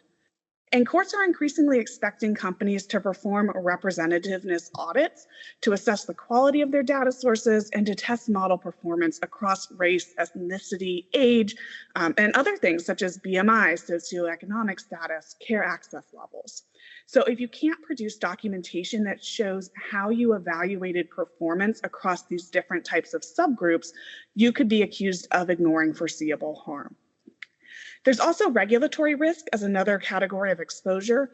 A lot of companies assume that they're not subject to the FDA's oversight because their tools are supporting clinicians rather than explicitly diagnosing diseases. But the FDA's definition of software as a medical device actually covers tools that analyze patient-specific information and generate individualized predictions that a clinician cannot independently verify. So, for instance, if you have a preeclampsia risk score that's based on complex statistical or machine learning methods that clinicians can't manually replicate, you could fall under FDA jurisdiction. And that would require you to comply with their requirements, for instance, for pre-market submissions, human factors testing, validation studies, clinical trials, cybersecurity safeguards, all of that. And there have already been some warning letters to AI companies that are overstating their accuracy or that are lacking adequate validation for specific patient populations. So that's something to keep in mind there. And then also we have the Federal Trade Commission is starting to pursue companies for making unsupported performance claims, right? So even if you say something that's as simple as, my model has highly accurate, XYZ performance, That could be considered deceptive advertising if your internal validation data shows variability or uncertainty. Additionally, we look beyond FDA risk, right? Your technology can also trigger liability in fields that you might not necessarily expect. So for example, if you're helping your tools are helping clinicians identify risk for preterm births and the patient's pregnancy ends prematurely despite the model's reassurance, you could face claims that the tool's messaging impacted clinician decisions. And additionally, you could face allegations of overdiagnosis. The other thing you have to be careful of here too is privacy laws. So if your data is collecting any type of healthcare data, you could be subject to privacy laws, not only at the federal level as it concerns HIPAA, but also different states have started to impose their own privacy laws and frameworks as well to try and fill in some of the gaps that we have in our privacy framework. And you could be responsible for complying with those as well. Another often overlooked area of risk here is deployment and what happens after deployment. So algorithms can degrade over time, databases can shift, patient populations can change, coding practices can evolve, new medications can alter risk profiles. And so if your model is not continuously being monitored or recalibrated and validated in these real world environments, then its accuracy can decline. And plaintiffs' attorneys will then argue that your company knew or should have known that performance had degraded and that you failed to act. And they'll ask for things like your drift monitoring logs, your adverse event reports, customer complaints, internal emails from your data scientists. And if you can't document that you are actively monitoring performance and updating your model when necessary or notifying users of limitations in your model, then you could face significant liability there. The other thing to consider too is how your tool is integrated into clinical workflows. So for instance, if your tool is being embedded into an EHR or a healthcare system, you can also be partially responsible for how clinicians are using your tool, even if they're using it in ways that you didn't intend, but that the interface design made that misuse foreseeable. If that happens, plaintiffs will then point to design flaws. Conversely, right, if clinicians ignore your tool because alerts are too frequent or the interface is confusing, then plaintiffs can argue that your tool contributed to misdiagnoses because it failed to present information that was in a simple, attention-capturing, usable way. And so those kind of, human factors designs can become a legal concept and not just an engineering one. So with all of that risk that happens, you're probably thinking, how do I mitigate that risk? Well, one of the key things that you need to have for your team is going to be an attorney who is knowledgeable about this space and understands what to look for to help you minimize the risk that you could face in this type of environment. So finding and vetting an attorney is really important for this. And not all healthcare attorneys are created equal when it comes to the ones who are going to be right for you to engage for your products. So healthcare attorneys, not all of them work in the startup space. And so not all of them are also going to understand digital health, AI, or women's health. Not all tech attorneys are going to understand clinical workflows or malpractice. So if you're working, because you're working in a highly specific and specialized intersection, you need an attorney who's going to understand how things like reproductive care, maternal health, algorithmic risk prediction, regulatory oversight, state privacy laws, how all of that works together, but in a way that's going to allow you to continue to innovate without being stifled, and somebody who will help you find creative ways to maintain compliance. So you need an attorney who kind of speaks all of those languages fluently. So one of the first steps when vetting an attorney is really to evaluate if they have the substantive expertise in both healthcare innovation and women's health. And then in addition to that, you also want to look and make sure that they have expertise when it comes to digital health, because that is a specific subset, it's newer, and it has its own risks that need to be considered here. So talk to the attorneys that you're interviewing and ask them what types of clients they serve, whether they work with digital health companies, whether they understand the specific liabilities that are associated with OBGYN care, if they represent any women's health companies. They don't have to get into specifics, but they can at least tell you a yes or a no answer and kind of give you a percentage of their practice that might be made up of women's health companies. Also, make sure that you have an attorney who can articulate the unique challenges of women's healthcare to make sure that they're equipped to advise you here. Next, you want to make sure that the attorney understands the technology. So they should be able to read your model documentation. They should be able to ask informed questions about training data. They should understand the different types of performance metrics that you're using. They don't have to be a scientist or anything like that, but they should at least be able to understand those documents and come back with questions that they can ask you to make sure that they have a full comprehensive view of what your product's going to look like. They have to be conversant enough really to understand where liability might hide. So if you are talking to an attorney and it seems like they don't get your product, that's not going to be the right attorney for you, because you need somebody who knows this product kind of inside and out, just like you do. Otherwise, they're not going to be able to identify the risk areas. You also want an attorney who understands regulatory frameworks. So they should be able to tell you whether your tool might be considered software as a medical device, or what the FDA regulatory process looks like, and where your product might fall along those pathways. And then the other thing that you should look for as well is litigation awareness. So even if your attorney doesn't litigate cases, you don't need a litigator on your team at this stage, but they should understand how plaintiffs' attorneys build negligence arguments, and they should be able to talk to you about how documentation might be interpreted by a jury, what discovery requests your company might face, how internal emails and Slack messages can become evidence, and how you can structure those internal conversations to reduce risk.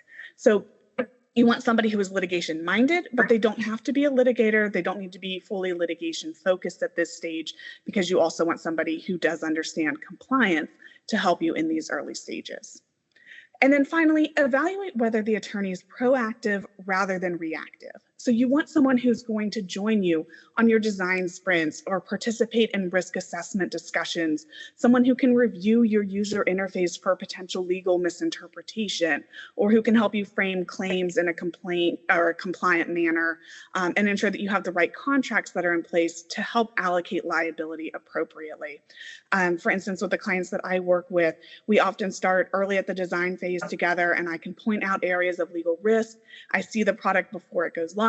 Again, I can point out areas where, as not only a user, but as an attorney, things might raise a red flag to me, and we can fix those early before the product goes to the market.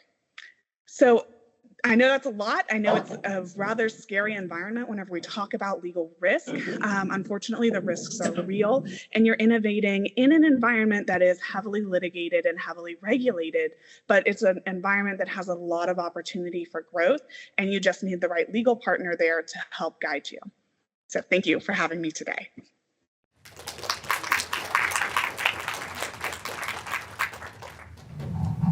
Bethany, that was fantastic. Thank you. So, from the first part of Bethany's speech, you can get a sense of why nobody wants to work in this area, right? Getting sued because you use pastel colors is pretty intense. So that is 100% why, again, ARPA believes that this is an area that needs ARPA investment in order to ever change. And then Bethany, thank you for laying out exactly what to look for. This is an area that, again, as we've said with other areas, we expect to see this in your budget. Being able to say that you are navigating the malpractice space is going to be incredibly important for these products to be implemented, and then also to be funded, because avoiding lawsuits is really the main justification here, given that we don't have a lot of other reimbursement. So thank you very much, Bethany. With that, we will transition to Kathy Brodo, who is the only person I've ever met who can make contracting fun. So I am so excited to have her. She is an incredible expert. She's also a very creative thinker. Anytime I ask her for something, she usually pauses and says, I think we can make that work. So you all will love working with her as much as I do, and thank you. Thank you, Kate. Thank you for being here. I am Catherine Bretto. I am an agreements officer, which is basically, I do a lot of contracting, but I also do a lot of business advice, I guess, for Kate and her team. As Kate said, my job is to think kind of outside the box. We do not do federal contracting like most of the government does federal contracting. We'll get into that a little bit. But this first slide, you can see this is the solicitation number for the MOCS program. So please, if you are reading a solicitation or an ISO, as we call them at ARPA-H, make sure you are reading the correct one, please. All right. I know, that's always very important. So one of the things that sets ARPA-H aside or makes this a little different from regular federal contracting is a lot of times, and specifically for this program, we will only be awarding other transaction agreements. So these are not FAR type contracts that you might see from other federal agencies. They are not assistance instruments, so they're not grants or cooperative agreements. This is very, it is important to understand that distinction because there are differences in how we negotiate, how the contract will look, and how the program may be structured in that contract. So other transactions, there have been, especially in the last few years, there's been a lot of talk about the expanded use of that. I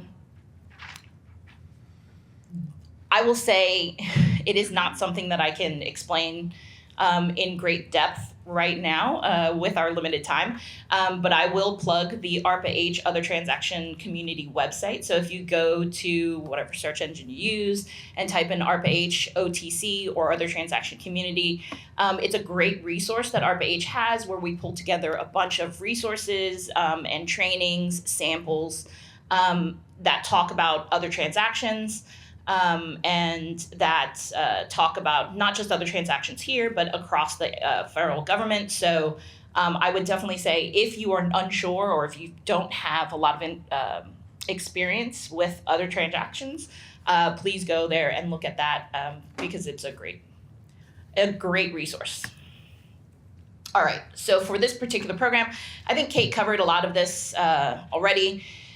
We are not, if you have seen some other programs at ARPA-H or maybe some programs at DARPA, sometimes you will see like an abstract or solution summary phase. We are not doing that in this particular program, but we are requiring that at least one team member from any proposing team has a mandatory pre-proposal discussion. Again, like Kate said, it's not anything formal. There is suggested format, I think, in Appendix A.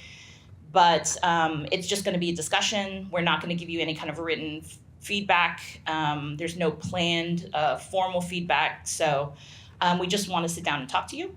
And there may be some feedback that the team gives you that you may incorporate into your proposal. For the full proposal, there is, again, formatting instructions in the appendices and the attachments. Please make sure you're looking at that and following those requirements. And for the evaluation and selection, on the next slide, we'll get into a little bit of more detail. But for this, we will basically be looking at every single proposal independently. We have a panel that will be looking at it. And so when I say independently, I mean we are not comparing proposals. So we're not looking, at A is better than B or B is better than C or any of that.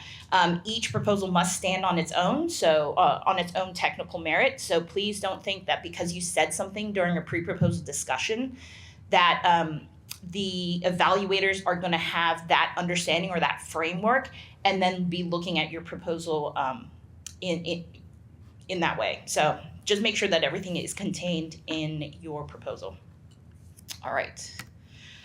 For the review process, this is kind of like a high level. You do want to make sure that you are signing up. Well, I think if you registered for this, you are signed up for the portal. Just make sure that you have access and you're not having issues at the last moment. As Kate said, the proposals are going to be due January 21st. Please make sure your submissions are timely. That's important. And so basically this is what we're going to be doing at a high level. Once we receive the proposals, we are going to try to do things as quickly as possible. And so we're very much looking forward to getting this program underway. We understand that, this is kind of the the mess that we have to get through to start performance. So yes, we'll try to be as quick as possible. Nothing on this slide is new information. This is all contained in the solicitation. The reason why I always include this is, as you will see, these are the highlights. So if you have seen other proposals, or excuse me, other solicitations at ARPA-H, just because the titles are the same, the content of each criterion may be different slightly. So you want to make sure that you're looking at each evaluation criteria and making sure that your proposal kind of addresses all of these things. Because this is what we're going to be using in order to evaluate all of the proposals. Just a reminder, again, as Kate said, this is a very long solicitation. We understand that. It is not easy to get through. I would highly recommend you reading the solicitation multiple times, very clearly, even sometimes separating out the sections of like, hey, here's all the technical stuff, here's all the proposal submission stuff, here's all the evaluation stuff. Sometimes that helps, but please make sure that you read the solicitation very, very carefully. Each and every word that has been included was debated upon on whether or not we should include it or not. And so we tried to be as brief as possible and efficient as possible, but there's a lot of things that are in there because, I mean, there's a reason why you're seeing the words in there. So again, please read it carefully. There are, again, a lot of questions that we've gotten that can be the answers. We will just direct you back to the solicitation. There is an opportunity to ask questions today as well. But if you have questions that are specific to your solution, feel free to ask it in the website, in the submission portal website where you can ask a question. You can rest assured that we are not going to like tip your hand or give everybody some insight into what your specific solution is going to be. If we think it needs to be included in the frequently asked questions that we post on the website, we will rephrase to make it more general. And sometimes we don't post everything because, again, it is so specific to someone's solution. As a note, I think some of the first few questions that we have answered are now on the website, so you can go there and check that before you submit a question. These are not my notes. Keep looking. No, it's fine. All right, so that was kind of like the contracting solicitation side of it. This is kind of more of the more important thing, I think, today is teaming. So because this program is so multifaceted and it requires so much coordination across different expertise, I guess, the teaming piece of this is going to be probably the most challenging and the most important. So what we are asking for in terms of teaming, we are asking for a multi-party team, which I feel a lot of people may not be as familiar with. So we'll go into some of those things. But just a quick background. Again, this kind of teaming is not unique to other transactions. But what we tend to find is that in other transactions, we tend to see this multi-party teaming solution.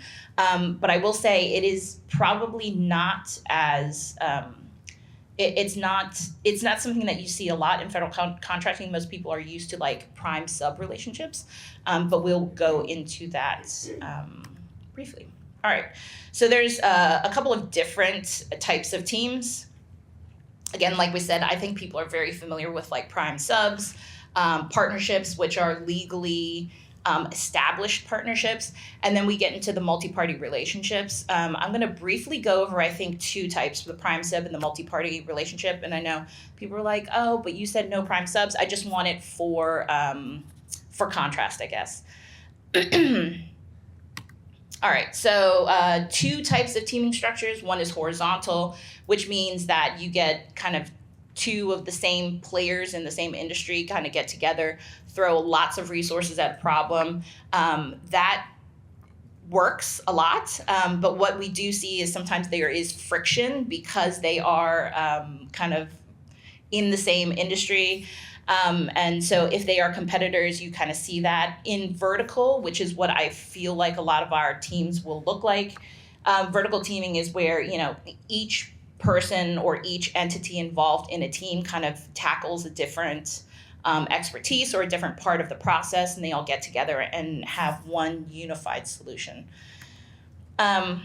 When we talk about teaming, one of the important things is going to be privity of contract. And so this is one of the big differences between like a prime-sub relationship and a multi-party teaming relationship. Privity contract is really who is a legal partner to, not a partner, let's not say this, who is a legal party to a contract, who is bound by those terms and conditions. And sometimes this also boils down to communication, who can communicate with each other, because they are kind of bound together in this legal award or this legal contract. So privity of contract is going to be the important contrast, one of the important contrasts between primes and subs and multi-party teamings. So for example, privity of contract in a prime-sub relationship, how that looks in an award with the government is the government enters into a contract with the prime and only with the prime, and that contract is under federal law. Now, the prime can have subs, and the prime subcontracts are just between the primes and the subs, and those are done under state law. The government has no privity of contract with the subs. So some of my experiences where we've had subs like contact us as the government and say, hey, like the prime's not paying me, do something. Unfortunately, we are limited in what we can do, again, because we don't have privity of contract. It sometimes also comes down to communication where the sub will want to directly talk to us, and we'll say, hey, we can't do that because our contract, again, our privity of contract is with the prime. So that's one of the big aspects of a prime-sub relationship and privity of contract with the government. There are disadvantages and advantages to prime-sub relationships. I'm not going to read these. At least from the government perspective, I would say one of the disadvantages is that communication thing. It is kind of difficult, I think, when we have subs that are working on certain aspects. And then we kind of have to play a game of telephone and go through the prime, and then the prime contacts the sub. And sometimes that workflow doesn't work very well. So that's one of the disadvantages.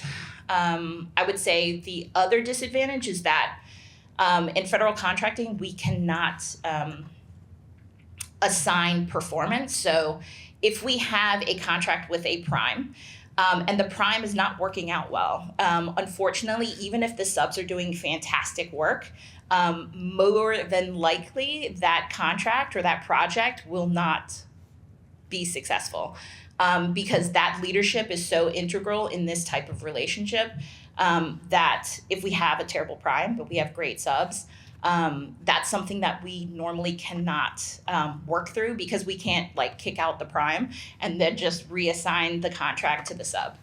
So that's one of the other disadvantages. Let's move on. All right. So here's what we're actually wanting from people. We want everybody to be a multi-party team. So I will say here, one of the first questions I usually get is hey, a multi-party team is formed. It doesn't have to be legally formed. So that's a lot of, you don't have to become a separate legal entity. You can just come together. A lot of times these are called consortia, but I know in federal government, a lot of people they think about an IDIQ type of consortia. That's not what we're trying to do here. But a multi-party team basically is founded by a group of entities coming together. And what usually binds this team together is called articles of collaboration or a teaming agreement. A lot of people come and say, hey, do you have an example of one? I do not, but if you go into your search bar and Google Articles of Collaboration Consortium, I did it this morning, you can find several examples. This is usually done with academia. A lot of universities sometimes come together and do consortiums. Sometimes very successful companies. I think, is it Airbus? I don't know. Hulu, I think, was initially a consortium. Yeah, there's a lot of examples. I know the DARPA website. DARPA has an acquisition innovation website. They have an example of an articles of collaboration. So there's a lot of examples out there. We just don't have one for you right now. But that article of collaboration is basically going to bind all of your team members together, and it's also going to kind of parse out all the roles and responsibilities, and also address any of the issues that you will also see in the government's OT with the multi-party team. So you might ask, hey, what's the OT going to look like between the multi-party team and the government? If you go to that OTC website in the ARPA-H OTC, Other Transaction Community website, there is an example of what an other transaction with ARPA-H may look like. It is just an example, so it's not definite that that's what you will see, but you will see same or similar language. Okay, so privity of contract with multi-party team. This is probably one of the reasons why we are doing this. Because as Kate said, and as Natalie said before, this is going to be lots of government involvement, which is why we don't do financial assistance. Sometimes grants are like, hey, here's your money, go do great things, and then the government is hands off. That's not what we're going to be doing here. And one of the things with privity of contract with a multi-party team is that the government has privity of contract with every single member of the multi-party team. So that means, like, if somebody is, focusing on the regulatory aspect of it, that means that, Megan and Kate and Bria can talk directly with that person. They don't have to play games of telephone. They have insight into what's going on, throughout the entire program with all the different team members. So that's one of the great things with multi-party team. It's also great on the performer side because you can come directly to us. You don't have to, again, navigate that game of telephone to talk to us as the government. I will say this is going to be important to start working as soon as possible because we are trying to get awards done as quickly as possible.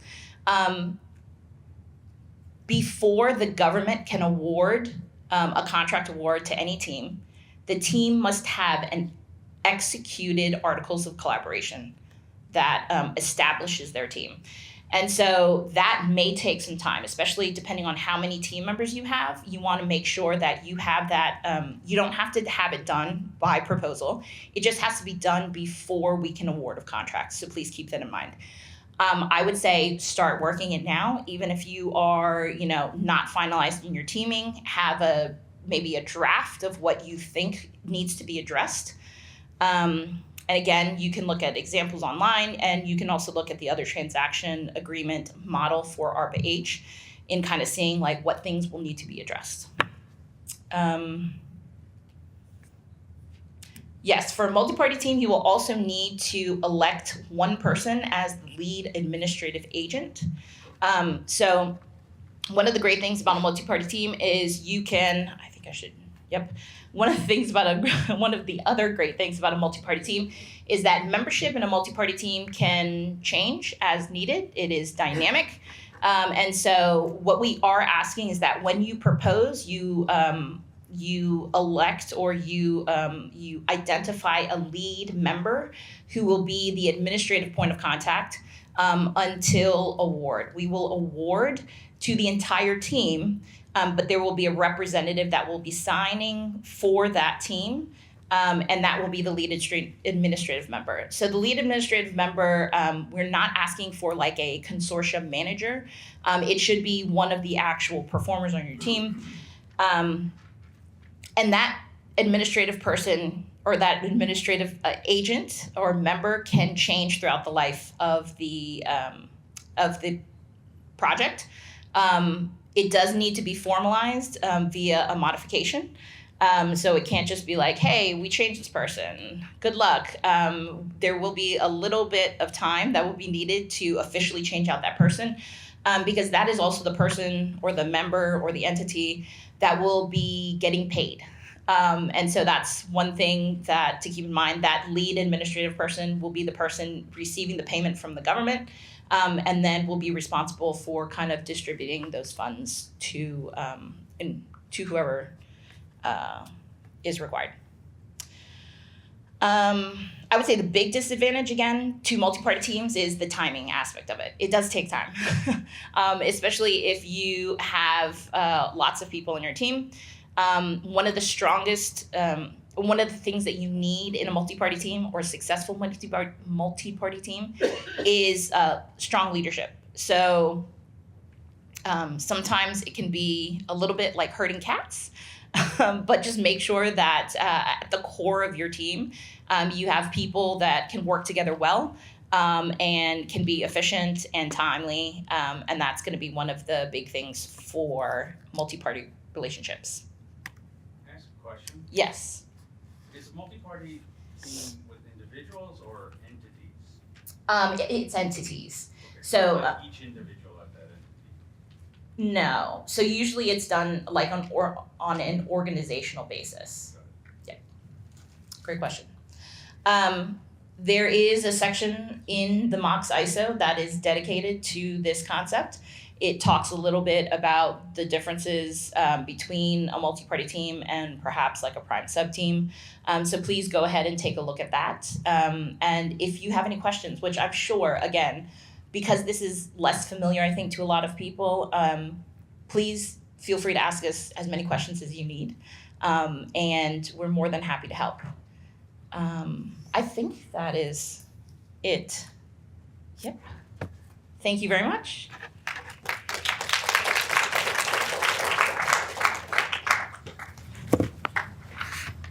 Okay, now is the time when you are finally allowed to ask questions. I will say one of the main reasons that we chose multi-party teaming to like give it a little bit of context is if you think about like the two different sensors plus AI piece coming together for TA2, if it was prime sub, then essentially like, let's just say that there was some big company that was the prime or something like that, and they had subcontracted all of that, right? They'd subcontracted with one person for sensors, another person for sensors, and somebody for AI. If there was like a personal fallout or some kind of disagreement or some disagreement about like reimbursement with one of those sensor groups in a prime sub arrangement, then that prime would be able to drop that sub without me having any input in that. It could be that that was like the best science out there and it was so exciting, but you know, greed came into it or personalities came into it and it would be over and the government would have no ability to have any oversight. So that's why we chose the multi-party teaming. We want that relationship with everyone to be able to look at it, and we have a lot of creativity about contracts. So if one of the sensor groups is not working out, like I want to work with that sensor group and figure out like, is this just a dead end? Can we pivot? What do we need to do here? But ARPA is going to be involved in that level of discussion, which is again the whole reason behind this multi-party teaming. Okay, team, come on up.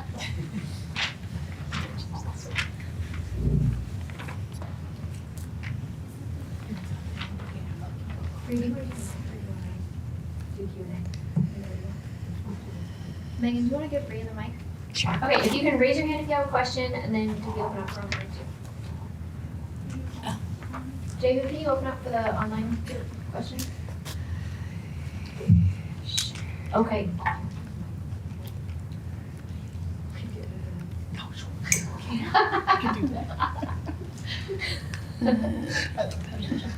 We got one here. Bree's on it. Sorry, I didn't tell her she was playing Vanna White. This is Jin Jie from Duke. Thank you for putting this together. It's really informative, and still, listening to you guys is way better than reading the ISO. It feels much more warmth. I have a single question. Is about the animal models. And your ISO is you mentioned that you don't like animal study, right? Is that my correct interpretation, or can we still use animal studies as a validation of technology since we're developing something new? before we translate that into the human studies, animal studies is allowed, or is it something else? No, that's a great question. So ideally, we would like to see this go straight to humans. Like, that is our hope. If that is not possible, again, as with all the other answers, justify why you need it. You know, the FDA as a whole, we have a collaborative relationship with them. We have been following very closely along with them overall, wanting to decrease animal testing and invest in new alternative methods. For this, if you are needing animal testing, you would need to justify exactly why you think you do and what you're going to overcome with that. But again, preferred would be, if you can, to go straight to humans. Yeah, I think some of the initial thought process with it too was that because of the pace of this program and because of the end goal moving into patients, is that the technologies most likely to be able to achieve all the things laid out in that ISO would be ones that are far enough along that they've kind of passed the animal testing phase. So kind of like Kate said, you know, if you think it's still needed, absolutely tell us why. But that was kind of the reasoning. Thank you so much. And thank you, Kathy, for this great explanation about the contracting method. Question about it, actually. So before someone forms a team, they may also include consultants or maybe subcontractors. How would one decide if it's a team member, a consultant? Do we need to list a consultant as a team member? Yeah, that's a great question. So usually your team members are going to be the people that are actually doing, I would say, substantive work. So absolutely in a multi-party team situation, you can have subcontractors, you can have vendors, you can have consultants that will probably doing, I don't want to give a percentage, but again, not substantive work. They don't need to be listed as a team member. But if they are doing substantive work, that's kind of what we want to see in terms of team members.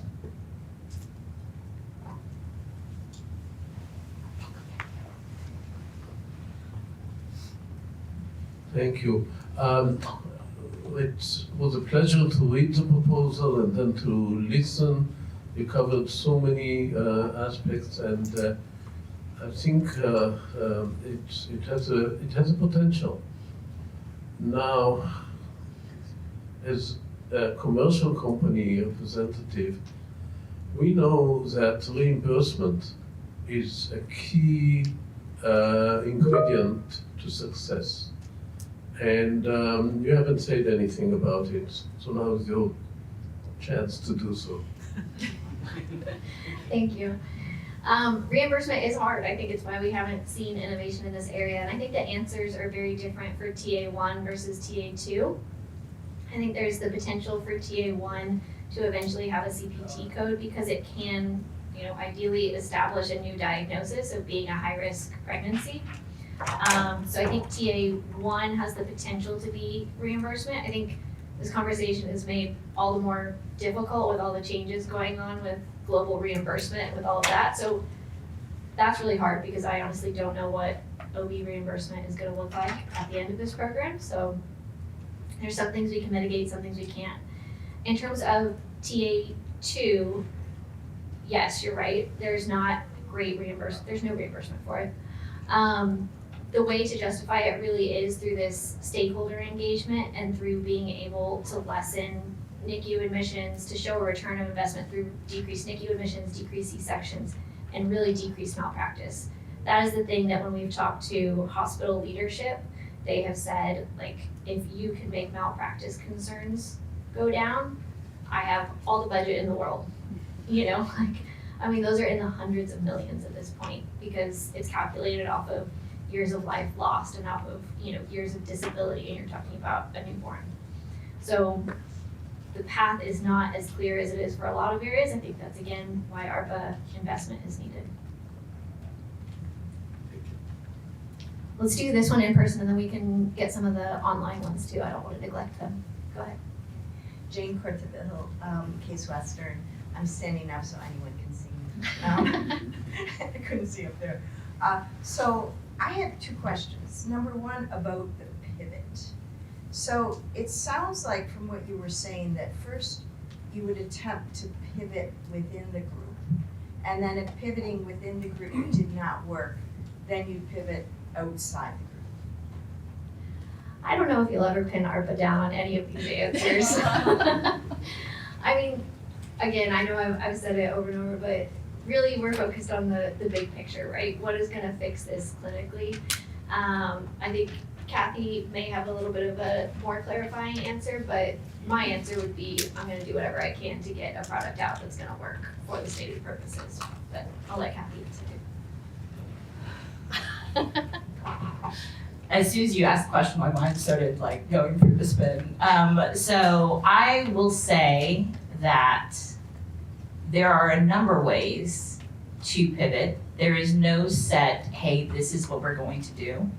My job is to get Kate what she needs. So if she says, hey, this is what we need, my job is to make it happen. So I'm a yes woman in that regard.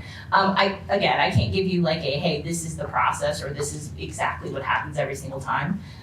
We have a lot of flexibility in what we can do, and not just process-wise, also because we are a newer agency, but also because we our contracts are and our contracting process is much more flexible than traditional federal procurement. So again, we can do what we need to do to get Kate what she needs. And I have a second question. You feel like karaoke, I feel like stand-up. So my second question is, let's say you have a device, but you're going for a T1 device, but you need to test it in the T2 environment. Is that kind of allowable? Can you say a little more about that? So basically, if you're going to test a device and you're going to try to go for what is already known and fitting into what is already done, I'm a clinician, okay? And so, I mean, we all know that contractions are the place to really test one of these devices. And so the question is, well, do you test it in units? Do you test it during contractions? Is it allowable to kind of go outside the scope for testing, but your real focus is kind of hitting the prodrome? Yeah, I just want you to get to the target product profile. If you can get there, that's great. I think, it is an incredibly ambitious timeline, as we've said, and so I think just keeping that timeline in mind. The other thing I wanted to say about your first question was that, you've heard Natalie and Kathy say that this is a much more involved process than any kind of NIH grant or anything like that.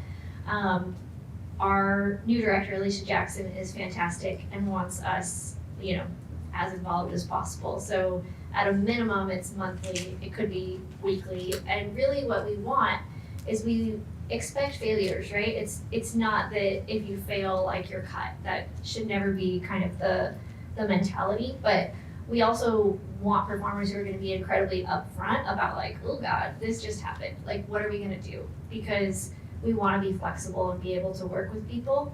And I think where I've seen other ARPA programs, cut relationships with performers is when that like direct communication is not there.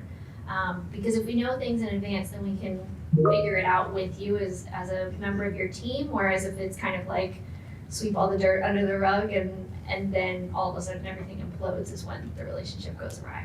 So I know not directly your question, but that would play into like, hey, if the technology fails, do we work together because it's been collaborative and we know where things are and where things might go well, versus all of a sudden this bomb was dropped and we didn't have any ability to help you in advance. That would be less likely to continue. You just significantly lowered my blood pressure.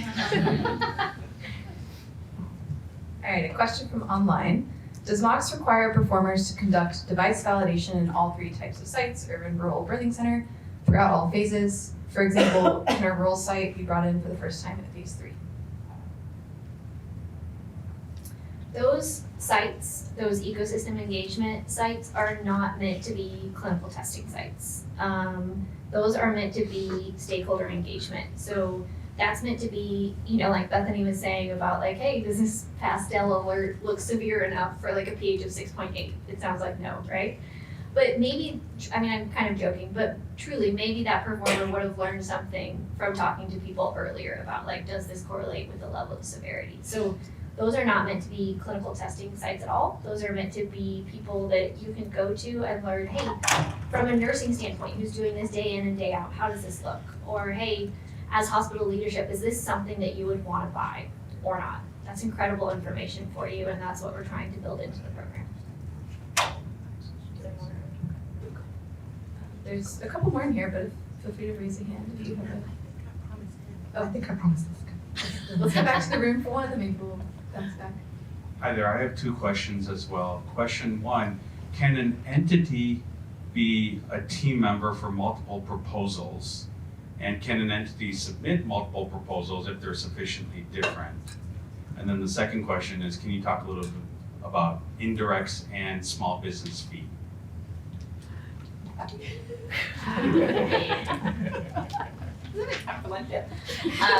Okay, so the first question was, yes, an entity can be part of, sorry, I'm really loud. No, you're good. An entity can be part of more than one proposal. What we do want you to keep in mind is that we are looking for quality. We don't want iterations on the same idea. So again, keep that in mind.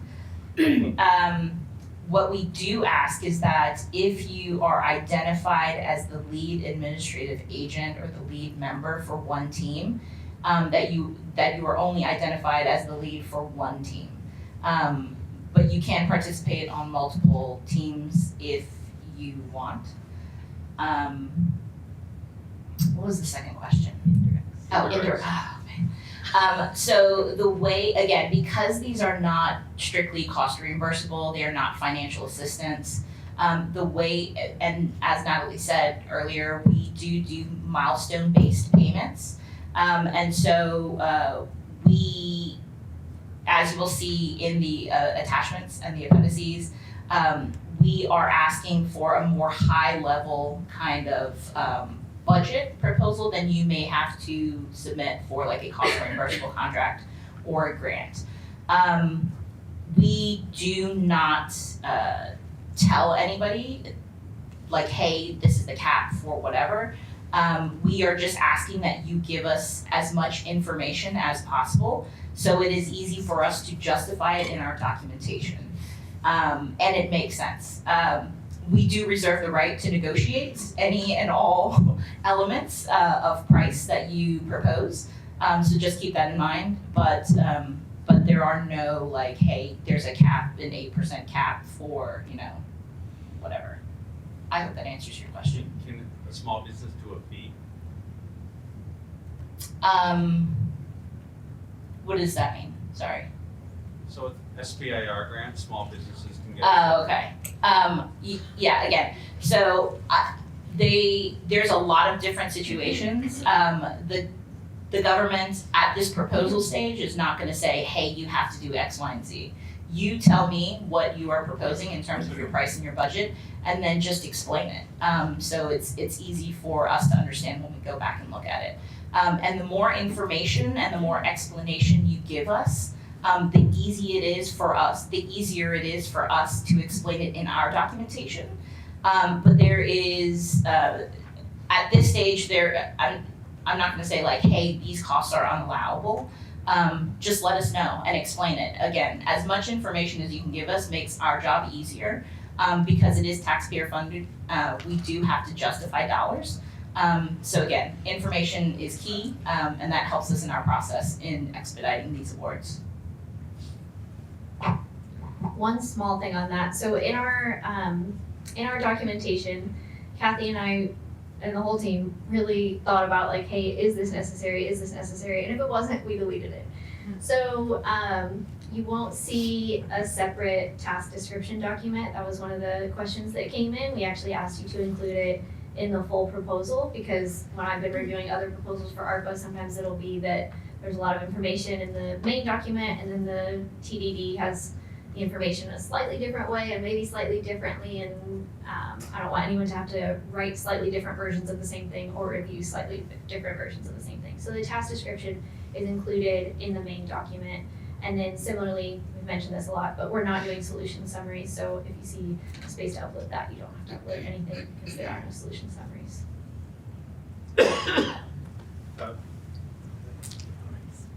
So I apologize for my ignorance, and I'm not a proposer, but just, so you had mentioned early on about the partnership with clinical sites, and I'm assuming that's to get clinical data to achieve FDA device approval?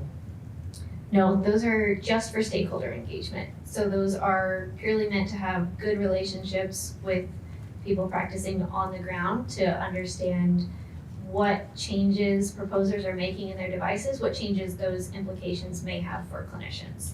So all the actual clinical data acquisition is totally separate from that. These are purely just check in once a quarter, say, hey, here's what our product is looking like, here's what our output is looking like, what do you think? That there is a data collection part of this. Yeah, and we did not mandate any of that because essentially that's what the Q-sub or the pre-sub with the FDA is for, is to see exactly, for you to lay out exactly what data you're planning to collect, and then for the FDA to have a chance to give you feedback. So that's kind of like in a totally separate, separate line item. Does that make sense? No, it does. I mean, my concern with this, and we've certainly seen it with other devices, getting a device approval is not all that challenging when it comes to data collection, but clearly we need larger trials to really determine efficacy and safety of devices like this. We've all seen devices get approved and get rolled out without a whole lot of data, i.e. fetal artery monitoring. So I just hope that, and I have no idea what the FDA is going to do, but I think whatever gets through this process is critically important, that there's larger data sets to better study, better evaluate its safety and potential harms. Yeah, and I think ultimately that'll be past this program. Our program, so everything, whoever is successful through the whole program will end at phase 1 clinical trials. And typically, you see those bigger numbers later on, but they will absolutely be needed. Oh, okay, let's do one question from here. Oh, sounds related. Well, let's say there's a related question here, basically asking about how many patients, how much data, that kind of thing. And I was going to prompt you maybe to talk about phase 3 budget proposal too. But essentially, we're kind of relying on you to tell us how much data you think is needed, because you guys are the ones, the expert in your technology. Yes, we have specificity, accuracy requirements out there, but we don't mandate how you get to those. We do it above board, but as far as numbers. And so that's where the pre-sub meeting really comes in. And then do you want to talk about phase 3 sort of in the budget proposal? So phase 3 of the program is all about the clinical study collection for FDA submission.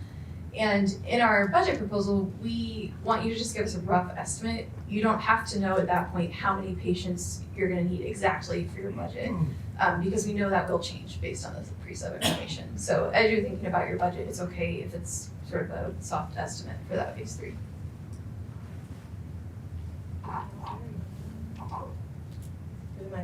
You want me to go? Bree's got one. Yeah, sure, go for it.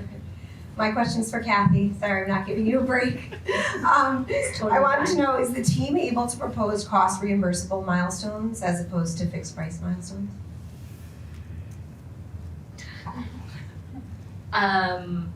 You could propose that. There obviously would probably be, we don't typically do cost reimbursable milestones, but there's nothing that says that we can't, so that would probably be a point of negotiation. But yeah, propose what you need, and if you're selected for negotiation award, that would be a discussion. Thank you. So, clinical question, are you opposed for a groundbreaking standard of care that the 5 categories would be considered versus just the 3 for fetal heart tracing?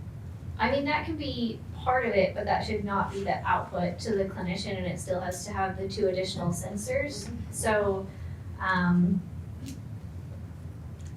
I think it would have to be that your clinical engagement team is saying, hey, this is a substantive change. This is going to result in you doing the right C-sections at the right time. And it does have to have those 2 additional sensors.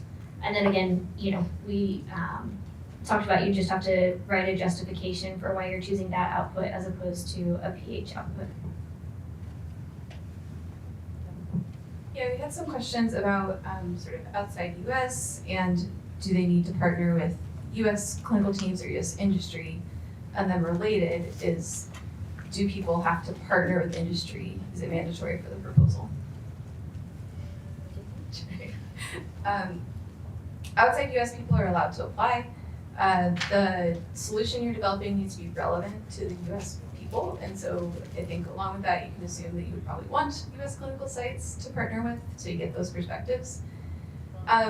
Collaborating with industry for a proposal, it's not required. However, people in industry are most likely to be able to pull together all those parts that are mentioned as far as going through regulatory approval, getting all the stakeholder engagement, getting usability, that kind of thing. So it's not required. I think there's a line somewhere in the ISO with the exact language that you should actually follow, so please go read that instead of taking what I say. But if you're an academic institution, we highly recommend you connect with like your tech transfer office or something early, just to fully understand what the implications might be. So just to clarify, you said 2 extra sensors, but is 3 okay? Go for it. Okay, great. And then also you mentioned that we have to have the CTG equivalent in there, so we include heart rate and contractions. Does it matter what modalities those are generated by, as long as they're FDA acceptable? Yeah. Okay, great. Thank you.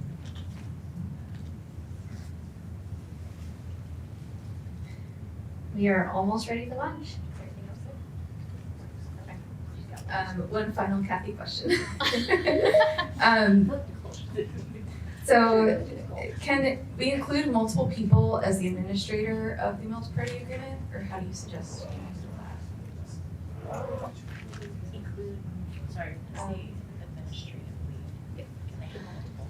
So the administrative lead should be one entity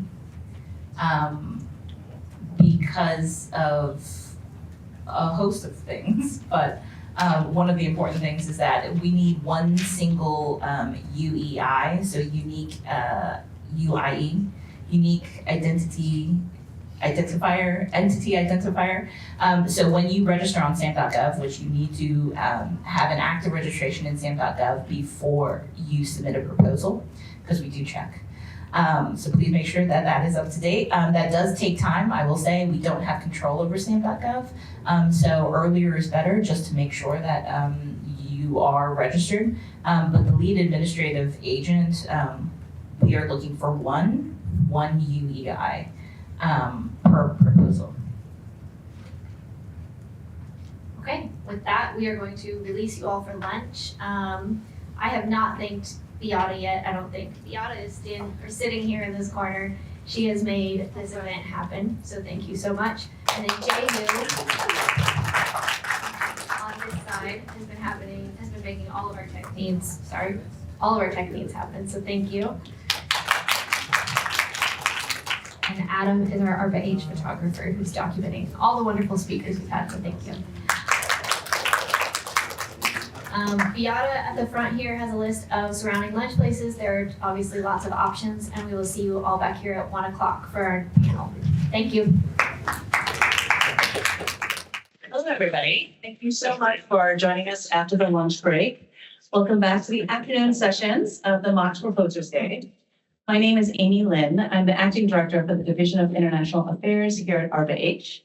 And I'm so pleased to share with you a discussion from our distinguished panelists here on clinical research and regulatory activities. I also want to welcome back those who joined us online. We really appreciate you joining virtually as well. What I want to state at the front of this panel is to really ask you to listen very actively to this conversation. This is not a spectator sport. It is intended to really help you and equip you with ideas, with potential experts that you could think about areas for you to focus on in your proposals and ways to draw on the information that Kathy shared earlier about putting together teams that are best equipped to respond to the very high bar that you heard about in the MOCS proposal earlier this morning. So listen for the expertise you might need, think about who might provide that expertise, and then who you can connect with here today or on the teaming profiles online to account for those factors and to build a better proposal to respond to this really important need around labor and delivery. So to make sure that everyone's a very active listener today, I wanted to start with a warm-up question. We're ending the year, and so some of us have gotten year-end music reps, whether it's from Spotify or Apple Music or wherever. So I was just curious, how many with a show of hands had K-pop Demon Hunters in their Spotify? That's right, and I'm raising my hand as well.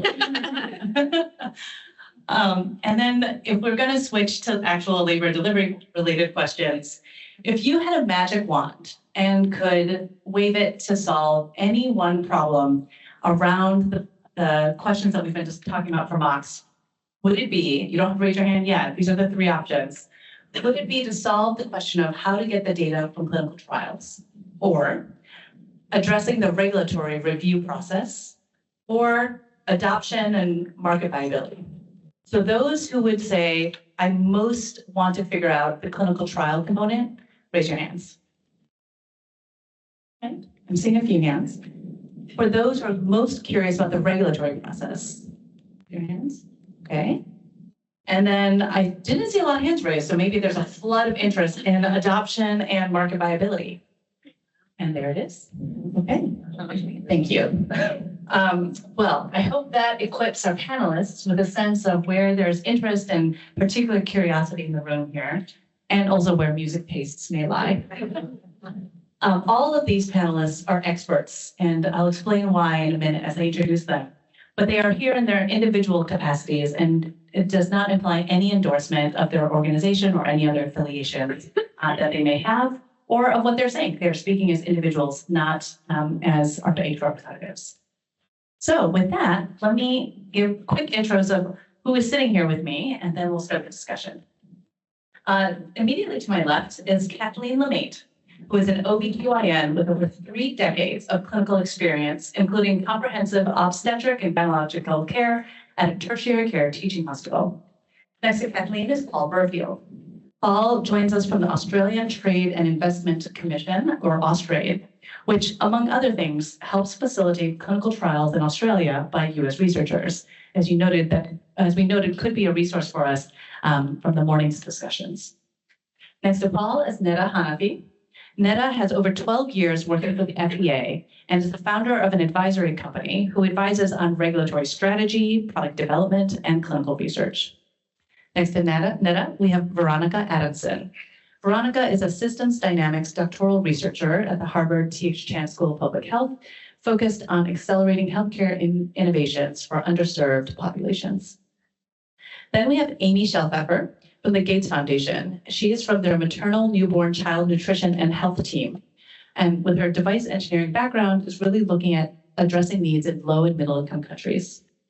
And then last but not least is Rich Wilmot, who oversees deal origination, investment processes, and portfolio management for health tech investments for Gilda's Venture and Growth Fund. So that's the expertise you have arrayed here. To kick things off, Kathleen, tell us about what are unique considerations that you would highlight for our audience and potential proposers around developing diagnostics of pregnancy. Sure, thank you for the question. I think I would like to break it down into 4 categories. So thinking about the physiologic state of pregnancy, thinking about the heterogeneous landscape across the country, thinking about the clinical setting of labor and delivery, and thinking about the individual woman in labor. So pregnancy is a unique physiologic state. Biomarkers will be different in a pregnant woman. That needs to be accounted for. So false positives, negatives, everything can be affected by the physiologic state. And so that's an important consideration. Across the country, even though we have ACOG guidelines, committee opinions, and technical bulletins that in theory every obstetrician would know and adhere to in every instance, that's not the case.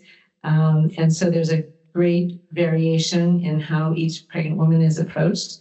And I think that that's the needs of the particular patient, but also what the local approach is. There's a lot of, we've always done it this way, so we're going to keep doing it this way. There's also the culture on labor and delivery amongst the staff there. So you may have an obstetrician who prefers to do, one sort of a treatment approach, and yet there's a long-standing nursing team that's in place and prefers a different approach, and same thing with the midwives and the other providers. So I think that we don't always have a standard approach to every obstetric problem, but we also have a very heterogeneous population. So in different regions of the country, you'll have patients who are at different levels of risk due to their own comorbidities. So whether it's their risk for diabetes, their risk for hypertension, their risk for postpartum hemorrhage, their BMI, their substance use, their risk for postpartum depression, all of those things are going to be different and can be regional.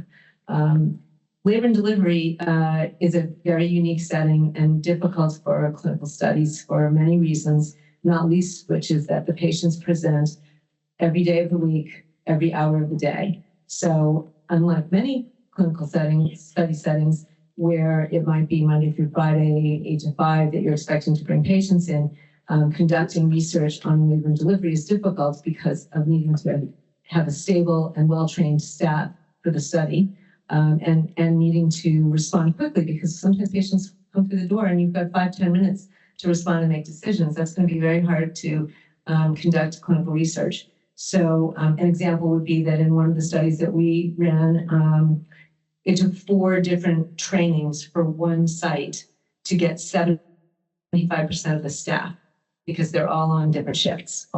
So even just to get 75% of them trained up for the study took 4 different sessions, which was unusual. And then the last thing I would just mention really quickly, well, not really quickly, it's probably the most important thing, is that the patient is an autonomous individual, but she's really 2 patients. And so many women in pregnancy are understandably reluctant to enter into any clinical study because they're very concerned about any risk to their one child. And it's a very dynamic moment when they're coming into labor. It's fraught with a lot of stress on her part, a lot of uncertainty. Nobody has a crystal ball and knows how the next 24, 48 hours are going to go. And any ask of that person is going to be a little bit difficult. So, for example, we had a study where it only required 1 vaginal swab. That was the only intervention. The IRB considered this a minimal risk intervention, and yet it was very hard to enroll that study because patients were reluctant to take any risk. So minimal risk was perceived as some risk, and that was a difficult study to enroll. So I think thinking about it in those 4 levels, physiology, the heterogeneity of the country, the setting of labor and delivery being a bit of a madhouse most of the time, and then the individual. Thank you very much. And if you could pass the mic to Paul. Paul, we just heard just how complicated this setting can be. Tell us about how research teams could think about starting a clinical trial collaboration in Australia that takes into account so many of those aspects that Kathleen just noted. Thanks, Amy. G'day, everybody. Good to be here with you today. Really appreciate the time. I think first up, would say when you're contemplating partnering with a jurisdiction on clinical research, we want you to contemplate Australia for 3 reasons: cost, quality, most importantly, but speed of diagnostic back to you. One of our superpowers in our ecosystem is the regulatory environment. Therapeutic Goods Administration has a very rapid ethics approval, sometimes not requiring a review of trial protocols for phase 1 and 2 trials. Very fast setup, very clean integration with FDA and EMA on data. The ecosystem itself has a depth of capability and integration across clinical infrastructure in Australia, very deep capability across in human trials, pharmacokinetics, cell and gene therapies, oncology, immunotherapy, vaccine development, and others. We're a really diverse population in Australia these days. That means that you're patient ecosystem will be equally diverse, which adds a richness to the data you're going to get back from your clinical trial environments. We're also experiencing really high trial compliance across our ecosystem, which is equally important in validating some of that data. On the cost side, part of the incentive structure of the Australian government is to establish Australia as a centre of excellence in clinical trials at early phase across the Asia-Pacific region. We have a 43.5% R&D tax offset that includes clinical trial engagement. Combined with the value of the Australian dollar right now, if you've ever travelled to Australia recently, you're struggling to get some value. 63.5% on the dollar versus the US, it's actually the inverse. You're getting great value when you partner with Australian entities for the depth of the exchange rate. Even time zone, just practically, we can follow the sun between the US and Australia on clinical trial partnering and formation. And I think going forward, where we are really focused as an ecosystem is in some of the more advanced mRNA platforms, CAR-T and cell therapies, gene therapies, precision oncology, and vaccines and infectious diseases. During COVID, Australia was fortunate to be one of the last recipients of this infectious disease. So the level of clinical trial work that was going on across the country just went through the roof of that particular period. So, and the cadence of our trial work in Australia, doing about 300 to 500 phase 1 and 2 trials a year is ongoing. One thing I just want to leave with you, when you're practically thinking about engaging trials or doing trials in Australia, you must partner with an Australian entity. That is the vehicle through which you can engage and access our ecosystem as well as our tax offsets. And we're really happy to support how we can to ensure you get those connections. Wonderful, thank you. You can pass that mic, perfect. Netta, you just heard how speedy the Australian regulatory review can be, but walk us through, with all of your experience on the regulatory side, what are techniques in general that you have seen work to accelerate regulatory timelines, and also what have not worked? Well, thank you for having me. And I would agree, it is really fun to work with Australia. And the time zones actually match out pretty well. But so a lot of people like to poo-poo regulatory, right? It's the big barrier to getting products to market sooner. And I think the agency, especially CDRH, Centre for Devices and Radiological Health, have tried to establish a lot of programs to speed up innovation. They want to get innovation of the most highest public health importance and of importance to patients out to them first in the world. So there has been this swing of policies to put that in place. One of them being breakthrough, and that's where if you're developing a device or technology that is considered more effective than current standard of care at treating or diagnosing life-threatening or irreversibly debilitating condition, which I think we're all talking about that in this space. They have been wanting to work with sponsors in that space. And the best way to do it is to actually be the expert on your product, because you are the expert, not FDA. And the way you explain your technology, what it's intended to do, indications, i.e. the claims, the environmental use, which you talked about, very clear on the patient population, the frequency of use, a lot in this wearable space of what information you're collecting, how are you delivering it, and for whom, and for what reason? What are they going to do with that information? How is it going to inform patient management? And it's going back to simplicity. I heard you, Megan, talk a lot about pre-subs, but that's really where you have to be very strategic. You have to be able to put a narrative in front of the agency that clearly describes the problem statement and how your technology has the functionalities to address those unique problems. And the critical piece, as you talked about, is how it fits into the clinical workflow. What pain point is it addressing and for whom? And what is all that kind of grounded on? Is risk. That is the biggest piece. How you develop a quality product. How do you understand the user needs, the design needs, and those inputs? And then you have to figure out what are the risks associated with that, and then what are your mitigation measures. If you have good risk management documentation, everything stems from there in terms of how you communicate with the agency, how you present your product, and how you're going to show that the benefit's going to outweigh the risk. So we talk a lot about risk, but the shift is it's benefit risk and centering around the patients. So you've got to show that clinical utility and need, and hence you talked about the validation studies, the BMP verification validation. If we can do some of that in a pre-market setting, right? Because you're saying let's jump straight into clinical. So can we develop enough of that information and data in that pre-market to allow us to safely jump into a clinical setting? I think there's creative ways to do that, but the burden and the onus is on you, being that expert in your technology and in the problem you're trying to solve. Because the agency doesn't have all the expertise in-house, and you have to bring them along on that journey and what you're trying to achieve. So it's a collaboration, I would say. Excellent, thank you. And I think well noted, collaboration and also clarity in the explanation of the narrative. Veronica, if we take a step back, you look at systems, why hasn't this device for MOCS already been developed? Yeah, it's a question I asked myself, especially with the New York Times article that came out recently. And I don't know if you guys saw, but there was almost the same article in 1988.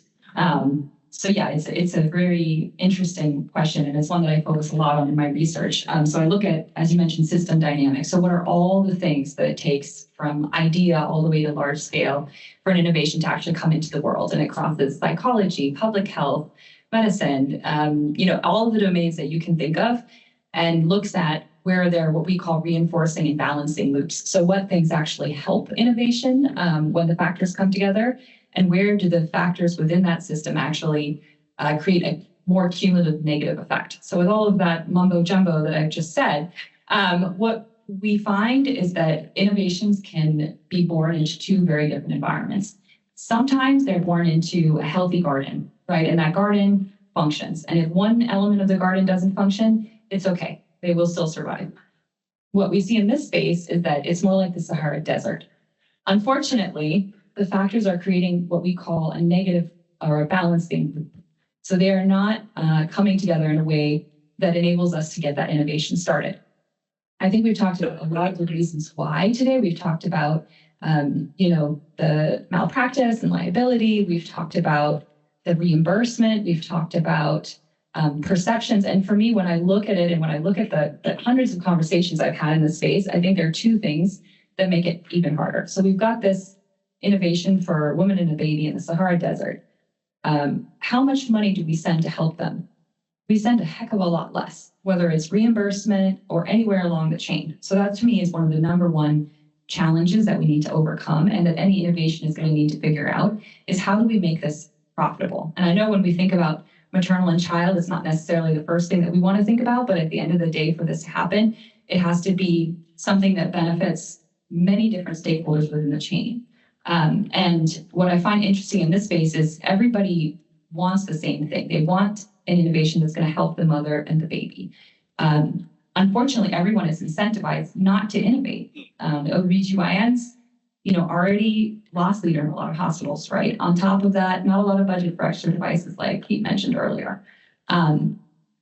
That's, to me, one of the number one challenges. The second is, interestingly, is psychology. So we seem to believe in society that it's both normal and natural to have challenges like this, versus when we look at other spaces. So if I compare it with innovations in the cardiovascular space, we don't consider that normal and natural. We consider it natural, but not normal. And we see innovations every 6 months coming out, both because of those beliefs, but because it's in a healthy sort of garden ecosystem. So to me, if we, really want an innovation like this to come to market, we need a program like ARPA-H. And the reason is that the bridge out of the desert is ultimately going to be financial. And we need to figure out that financial model. We need to have the supports in place sort of across these different domains that I mentioned, the expertise in your teams to actually enable you to navigate that commercial aspect that so many of you have been interested in. And there are a lot of dimensions to that. We know this is a Medicaid, about half of the US births, as you all know, are on Medicaid, and that means reimbursement state by state. So there's so many of these elements that I think you have a unique position here with ARPA-H to actually take a step back and solve for these many factors. And at the end of the day, if we can get that bridge out, right, I think we're going to start to see a much healthier ecosystem. Thank you. That's a tall order, but you mentioned the Sahara Desert. And Amy, I know that you have been thinking about regions that include the Sahara Desert, but also elsewhere. Tell us, as we think about a global perspective, what are the needs around labor and delivery around the world so that that can inform how we think about innovating for the US? Yeah, thank you for the opportunity. I first want to start by saying I have been doing little, but thinking about improving labor monitoring for the last 3 years since I've been with the Gates Foundation. And I am overwhelmed to see all of you in this room, everyone online, and incredibly, incredibly grateful to ARPA-H that you are taking this step and being so bold and inspiring this new set of innovations. I also want to acknowledge that 70% of maternal mortality annually and 50% of child deaths and child death under 5, and namely in that first 28 days, happen in sub-Saharan Africa. So that alongside Southeast Asia is where the Gates Foundation focuses its work. And I also want to share, before I answer the question concretely, a little bit of context difference. So we I think are all familiar with what has happened in the United States with respect to fetal monitoring and everything we talked about this morning in terms of increased C-sections, litigation. The situation in the settings that the Gates Foundation works is quite different. In fact, we're observing right now C-section rates in tertiary care environments in public health settings that are high burden and high volume of 30 to 60%. And that is largely in the complete absence of fetal monitoring of any kind. No CTG, let alone continuous CTG, let alone intermittent auscultation.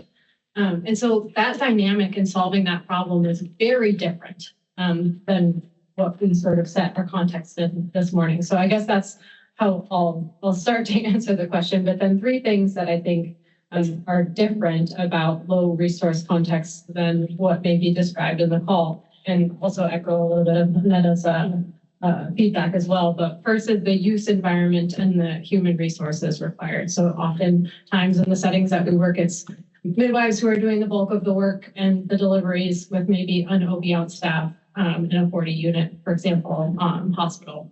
So the use environment can be hot, like all of the different factors that are involved with the actual context of where the work is being done and who is doing the work.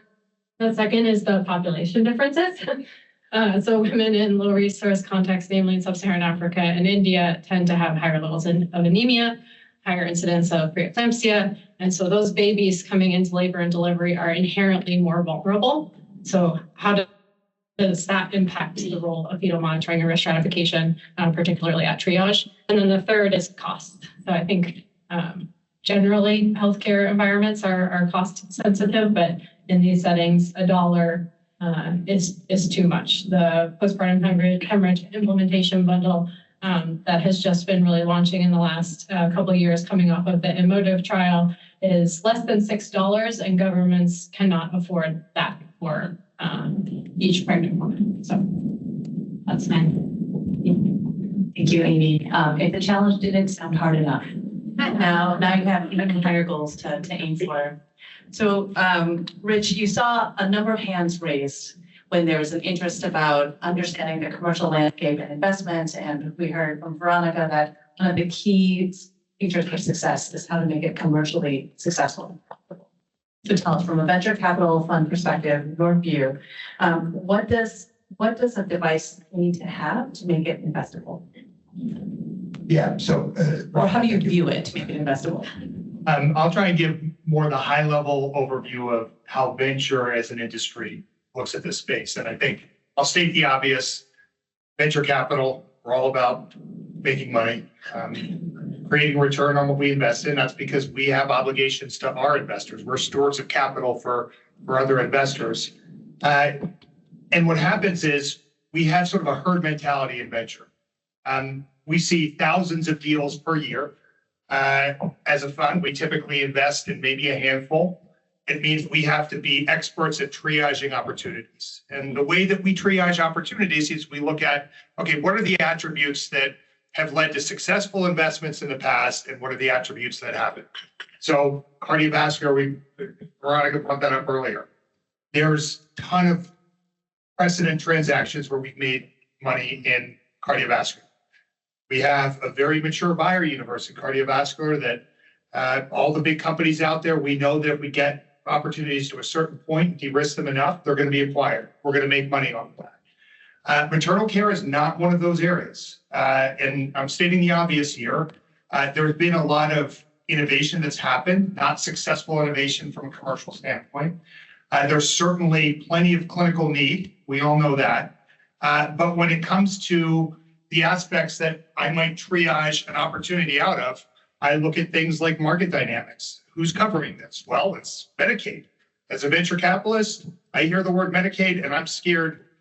I won't say the word, but I'm probably going to move on from that. That's going to be a really difficult proposition for me. Now, I try to spend more time looking at Medicaid because I want to understand it better, but it is hard. It's at the state level. It's typically lower reimbursement rates. It makes it more challenging. The remaining portion of the market is commercial. Commercial is fragmented. It has a high burden of proof in order to get any sort of reimbursement, and it takes a lot of time to get there.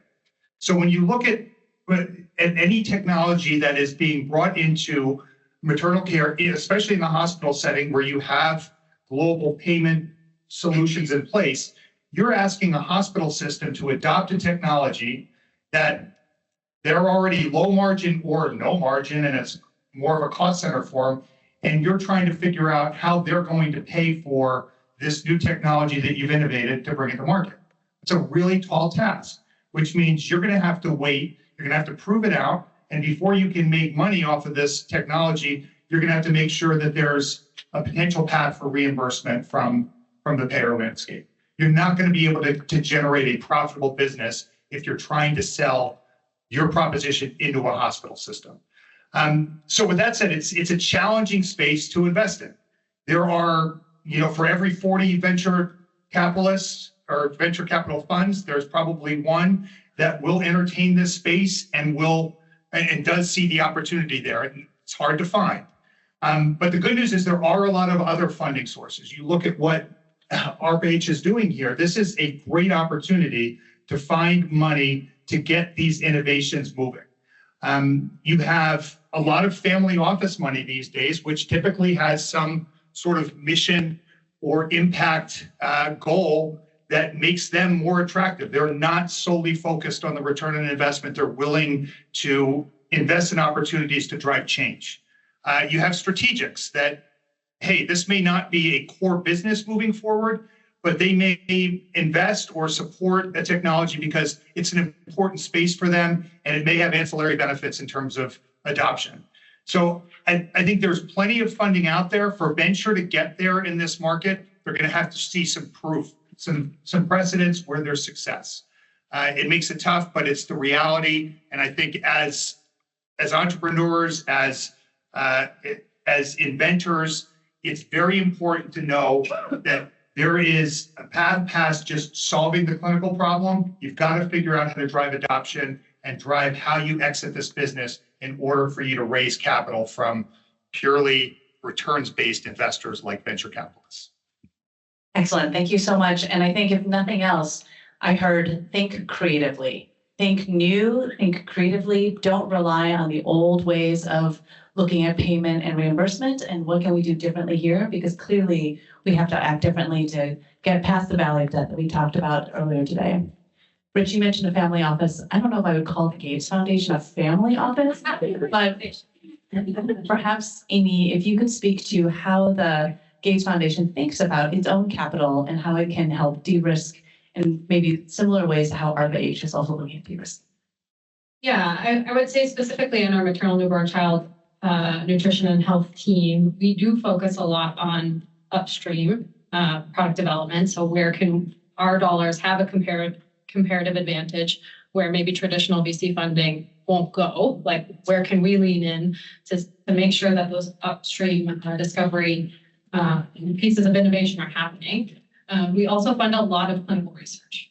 And so I think we do see ourselves as having a comparative advantage in funding the evidence generation that can drive not only the evidence required for the innovation, but also just understanding the underlying epidemiology of a given population, which further helps to inform, I think, innovators.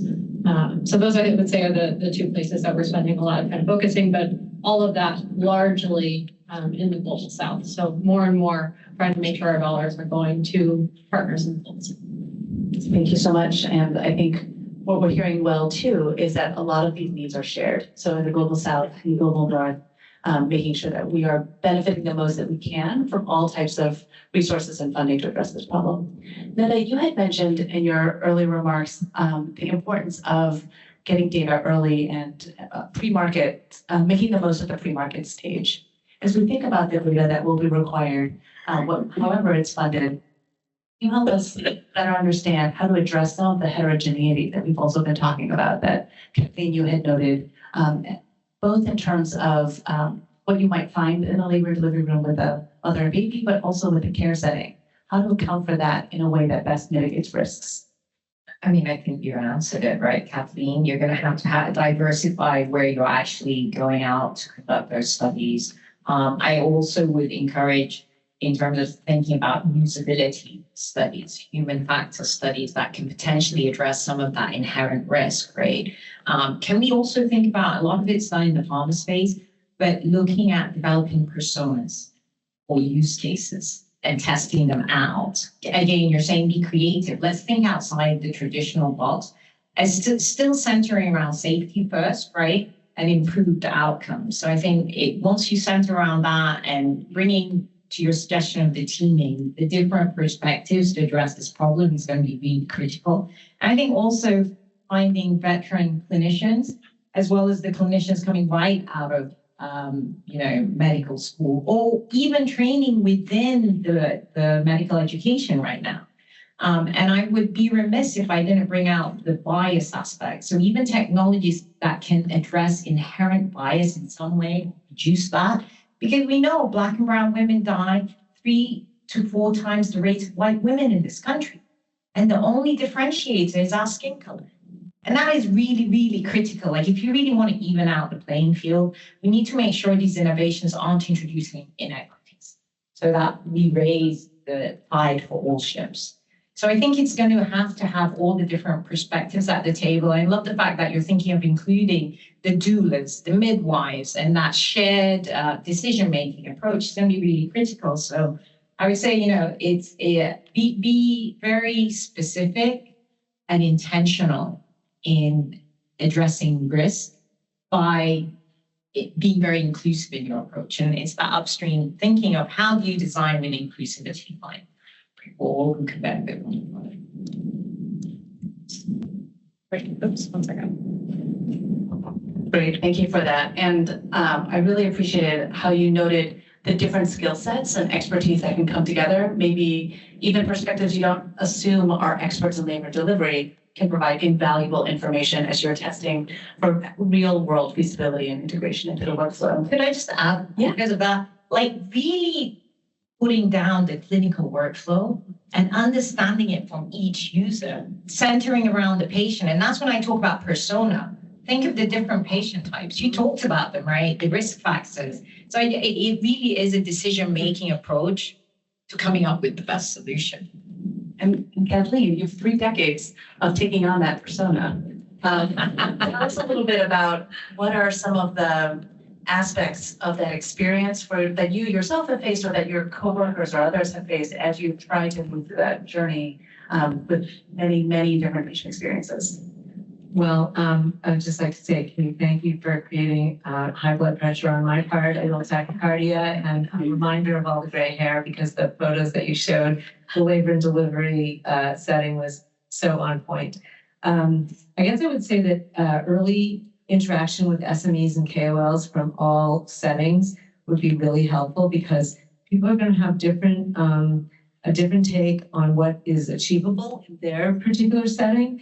I also think it's critical to involve the nurses because in this triage setting, it's always the nurses who are assessing the patient first and putting their clinical expertise to use, particularly the very seasoned nurse. You mentioned the charge nurse who's trying to staff appropriately, but it's often the charge nurse who's had that many years under her belt and is the person to identify early on kind of a hunch that this is the patient who's going to get into trouble, so to TA1, right?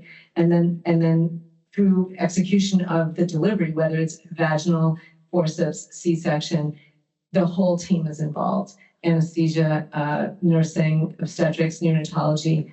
You need to hear from everybody. So the patient flow or the journey throughout the entire labor and delivery is really important. And I think all of those personnel will add more information that's going to help get to the solutions. Thank you. And Paul, as we think about different possibilities for clinical trials, in Australia, as you've looked at ways to support U.S. researchers there, how much access is there to all of those different stakeholders, of those key opinion leaders that Kathleen was just mentioning? How easy is it to best understand the setting where the data would be collected in Australia and then map it back to relevance in the US? Yeah, and I'm loving this Saharan theme, so I'm just going to go there because Australia obviously looks a lot like Saharan Africa, and let alone sub-Saharan Africa. So a lot of our work in this sector is very much focused on delivering excellence in healthcare to regional Australia, where there are significant populations. So to think of, and you mentioned preeclampsia, there's a really interesting trial going through the University of South Australia right now on a device for pre-detection of preeclampsia.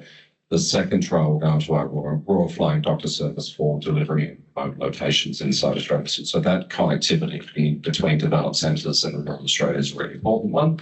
We can take some of that learnings for applications in markets in the world where they don't necessarily have access to this technology. Come back to your question. I think the level of integration between FDA, EMA, and TGA in Australia in terms of that seamless integration and sharing of data is a really important part of this. I also think there's, on the funding side, where there is now a significant gap in US research funding. So maybe put on that there, but philanthropy is really stepping up in this space, particularly in Australia. One of the things that we want to ensure is, I'm going a bit left and right of your question, I know, but that we don't lose the talent in this sector because of the lack of research dollars. So how do we ensure there is not a brain drain around research and commercialization in some of these critical areas? How do we keep that within the allied networks? Philanthropy is really stepping up in areas where government dollars are not stretching out, or venture dollars, risk-averse dollars are not flooding in. But to come back to your question, so look, I think it is about the transparency and collaboration for some key data platforms where Australian clinical trial data is observed and reciprocated and treated equally as if it were completed inside the United States or inside Europe. And I think that's a really important part. So you can come back to the commerce of creating devices or new chemical entities. That's a really important element. I'm not sure if I've got all of your question there, but You covered the essentials. Thank you so much. We've been talking about the desert versus the garden. And Veronica, I wanted to come back to your sort of challenge of noting that part of this is culture and expectations or assumptions of what is normal and what can be challenged. What can these proposers do to tackle something as hard as changing culture? What can they do to best lay the groundwork for their innovation to be accepted and used? Wish I knew the answer to that. It's the subject of so many research, and I would say it's really difficult because it does come back to cognitive bias, which is a really hard thing to change. But I do think there are things that we can do. One of the things is sometimes is not even talk about the fact that the innovation is in the maternal and child space, but purely look at it from an opportunity perspective. That's something that an investor told me recently that I thought was really interesting. Is what if you pitch this without mentioning what it's for? Could we do a survey and see? And I thought that was a really interesting concept that has a lot of promise. Is, so many times, especially in this space, later, we focus on our personal stories. I have my son that drove me to be in this space, right? But unfortunately, for investors, that can occasionally have an unintended consequence of focusing on the human aspects and get away from the return on investment, which is actually what they're, responsible for achieving. So I think that's one aspect of it that has a lot of promise, is really thinking about the story without that aspect.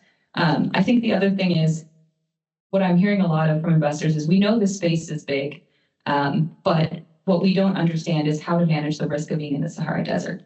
That looks too big and too scary. And so I think being really detailed around the opportunity and not going overboard, right? Sometimes what I've seen in a lot of entrepreneurs is that they'll get away with, in a sense, a very large, portraying a very large market opportunity, much larger than the opportunity is in reality. And at some point, when they get close to that bridge out of the desert, to the exit to the strategic or to later stage venture funds, somebody is going to see that the emperor has no clothes, and that market size isn't really what it was said to be. So I think spending a lot of time really early on, making sure that for the use case, thank you, Nada, I completely agree, and Kathleen, and in that persona and the value proposition that you bring, that at the end of the day, you're going to have an opportunity that makes sense for everyone. Because we know the OBGYNs are, and all of the caretakers, right, are really struggling already today and have a lot on their plate. It's burnout, it's difficult, and they're really there for purpose.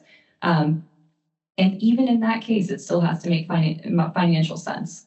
So I think that, cognitive bias as a whole, I don't have a magic wand yet. Maybe I'll figure it out in my research, but I think those are some ideas for how to overcome it. And Rich, so we're talking about personas. We think about the investors, and as you said, they have to be laser focused on return on investment. How do we start to test, or what data would you look for to show that an innovation is on its pathway to being viable, to lower your blood pressure when you hear Medicaid, to understand whether or not that use case that might be pitched to you will pan out? And maybe to pick up on what Veronica was just saying, that you don't have to promise the world beginning, but you have to promise something that's realistic. So what do you look for to sort of kick the tires on whether the pitch feels realistic and is still promising enough to invest in? Yeah, so it's a good question. I think a lot of times when we look at a pitch, entrepreneurs will take a certain aspect of it for granted, right?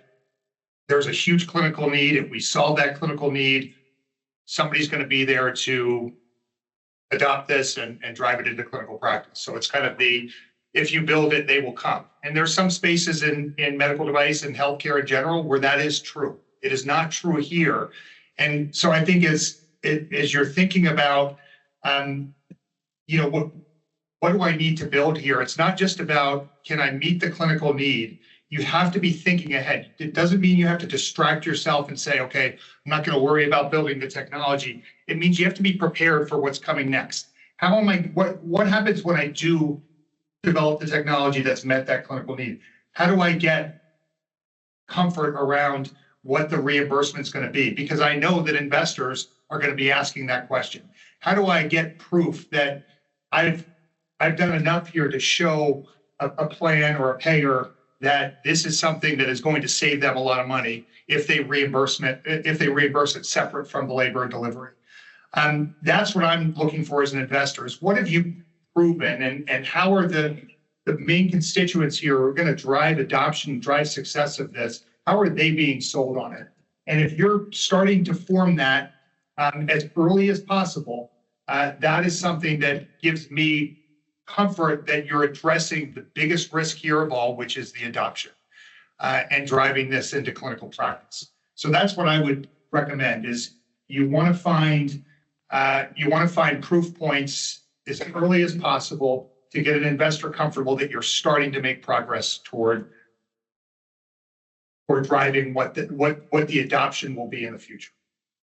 Well, I know I've been pinging you all with questions.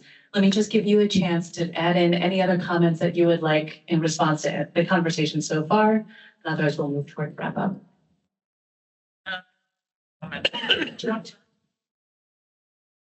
Okay, so you asked how the adoption piece. I love that. It's like the proactive thinking up front, because you can have a regulatory strategy, you can get something cleared, approved, granted, but who's going to pay for it and who's going to adopt it? So you have to do that upstream thinking proactively. And then the other piece is, I love that ACOG is here, because it's including it into clinical guidelines. It's including it in the boards. It's including it and going back to the universities in terms of their training. But if ACOG said, yes, we're going to adopt this standard and here's what's required, and it's a much easier uptake. So I think you need to clearly understand who the critical players are. There's a lot of good players in this ecosystem, but who really have the carrot and the stick, right? to make sure it gets implemented. So, and coming together to work on that. But the upstream thinking, especially in terms of the reimbursement, so FDA has to clear or grant it if it is truly a medical device or prove it. But that clinical study is probably going to look different to what a payer wants to see and that end point, right? So I would challenge us, because I love pilots and because the system isn't really built for what we're trying to achieve, is to build a new system. Pilot it in a system, because it is system thinking and you're saying all this inherent bias, like pilot it in a system that's going to embrace it and be flexible and continue. It's like a continuous learning model. And then maybe if you really show the outcomes we want there, it's easy to then transfer it across the different sites. But Amy, wait, no. I'll say something. I have it in mind. No, I want to echo that. I think having thank you for that. I mean, I think 80% of the time when I talk to clinicians, they say, I hate technology. I hate fetal monitors. I don't want to talk about fetal monitors. So I think like the idea that, we're building this group of people that are thinking, okay, yeah, maybe today we don't like it and it creates a lot of issues, which we all know, but what could it be? I really appreciate the opening of that dialogue. And I just want to recognize, Kate and her team here at ARPA-H, because bringing all these people together in a room isn't simple, and especially in such a fast timeline. And I think that, this is really how we're going to build change, because it is a system level problem. So I hope everyone in this room has gotten a chance to kind of, mingle. And I know there's another session, I think, later today to really take advantage of that, because that's amazing. And, Amy here is looking at it from a completely different perspective, but I think that's a really good challenge for us too, is like, what would work there? Because if it works there, it's going to work here. And I don't know if any of you saw the Economist article recently about innovation in China, but a lot of it was about if you can make something work in a difficult market, you can make it work here. So. And there's that global market that makes the return on investment that much more compelling. And okay, well, with that then, I know we've covered a lot of ground, but I want to help distill it for you, and I want our panelists to help distill it for you. So I'm going to ask each of them, going down the line. Maybe we'll start with Rich and go in the reverse order. One. Not prepared for that. Got to stay on your toes in this space. What is one takeaway that you would give to our audience, but it can only be as long as a tweet? So your takeaway in a tweet, and they pay close attention. If nothing else, remember this from each of our panelists. Rich. Okay. Take advantage of resources that are beyond your expertise, that are part of the pipeline to get this to market. Without those resources, you're not going to be successful, even if you hit your technical goals, you hit the clinical needs. You need to have resources that have the expertise to get you through the next step, and you can't wait until the very end to do that. Every mother and every child in every geography deserves to have a safe and positive birth experience. That's my Gates Foundation one. Coming from a product and design background, keep it simple. So what if a baby's life hanging in balance was natural but not normal? And what if we made this space the one that all the innovators and investors were running to? I say ditto, ditto, ditto. And I'll also say I love to keep it simple, keep it clear, concise. But I'd say the devil is in the details. So know your details inside out. It's the intellectual minnow on this panel. On your journey, you need strong partners. Partners are really important. And Australia can be a really strong partner for you on your clinical trials journey, based on our world-leading capability at early phase, strong regulatory environment, low cost, and strong allied nature with this ecosystem. So contemplate Australia. And I would say don't keep ARPA-H in the dark. This is going to be an iterative process, a collaborative process, and surprises 6 months down the line will not be welcome. And keep the mother-baby twosome in mind at all times. With that, I think you have your words of wisdom. I hope this conversation has helped expand how you think about how you might respond to the MOCS proposal, and think creatively about how you can tap into different areas beyond your areas of expertise, find teaming partners, and let's address this challenge. Kate posed the question, let's find the answer. Please join me in thanking all of our panelists. I want to say again, thank you so much for coming and for being in person. This is an incredible panel. I mean, the amount of expertise is just mind-blowing. So thank you all for coming again, for being in person. I think the other takeaway, in addition to everything that Amy did, thank you for moderating. You did exactly as I thought you would, which is awesome. I think the other thing that I would say is, as much as I know everyone is focused on their technical application, all of these things are important right now, right? Like, none of you want to be contacted in 2 years to say like help, or even in 6 months, right? All of these things are, all of these different elements are important for right now. And I mean that for every single one of them. They all need to be involved in exactly how you're coming up with your proposal in order to be sure that you're accounting for all of these different factors and turning in the strongest proposal possible. So when we do have breaks, which actually we're about to have a break, go ahead and swarm them. All right, let's take a break. We'll come back at 2:15. Thank you. All right, thank you, everyone. So this is our second and last panel. Megan Palmer is our lead for responsible innovation and is going to moderate this panel. This is really meant to show you all exactly why we are asking you to include these diverse delivery sites in part of your ecosystem discovery. So this is meant to give you the background on the sites that we're asking you to meet quarterly with and why we're asking you that. So we have clinicians and patient representatives and midwives from different sites. They can hopefully give you some of that understanding of what might be different about their practice, their sites, and their patient populations. So with that, I will hand it over to Megan Palmer. Thank you. Can you all hear me okay? Yeah. Great. Well, this is the afternoon slump, but this is going to be the most exciting panel. You've all digested a little bit after lunch. Or if you're joining us from around the world, wherever, whatever meal you've had most recently. And I have been so excited about this panel, and I've been really excited to join you all today. It's already been very inspiring, and I really feel like there's so much that we can do collectively in this space, so I can't wait to see more. As Kate said, my name is Megan Palmer. I am the lead for responsible innovation at ARPA-H. This may be a new title to you.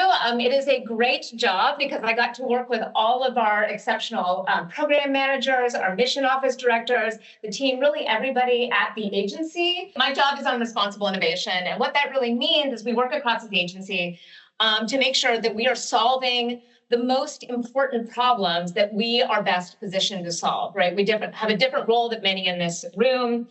We're also looking to develop the types of capabilities to have that important strategic foresight that we heard on this panel, right? How do we look ahead to the impact that our innovations will have? A key part of that is working with all of the different types of stakeholders that we will encounter in these types of innovations. And then also developing different approaches to manage risks. We know there are risks. Often those risks change sites. And so it's how do we take a smart approach to understanding, managing, and ideally mitigating those risks. It's really been just a delight to work with Kate and her team.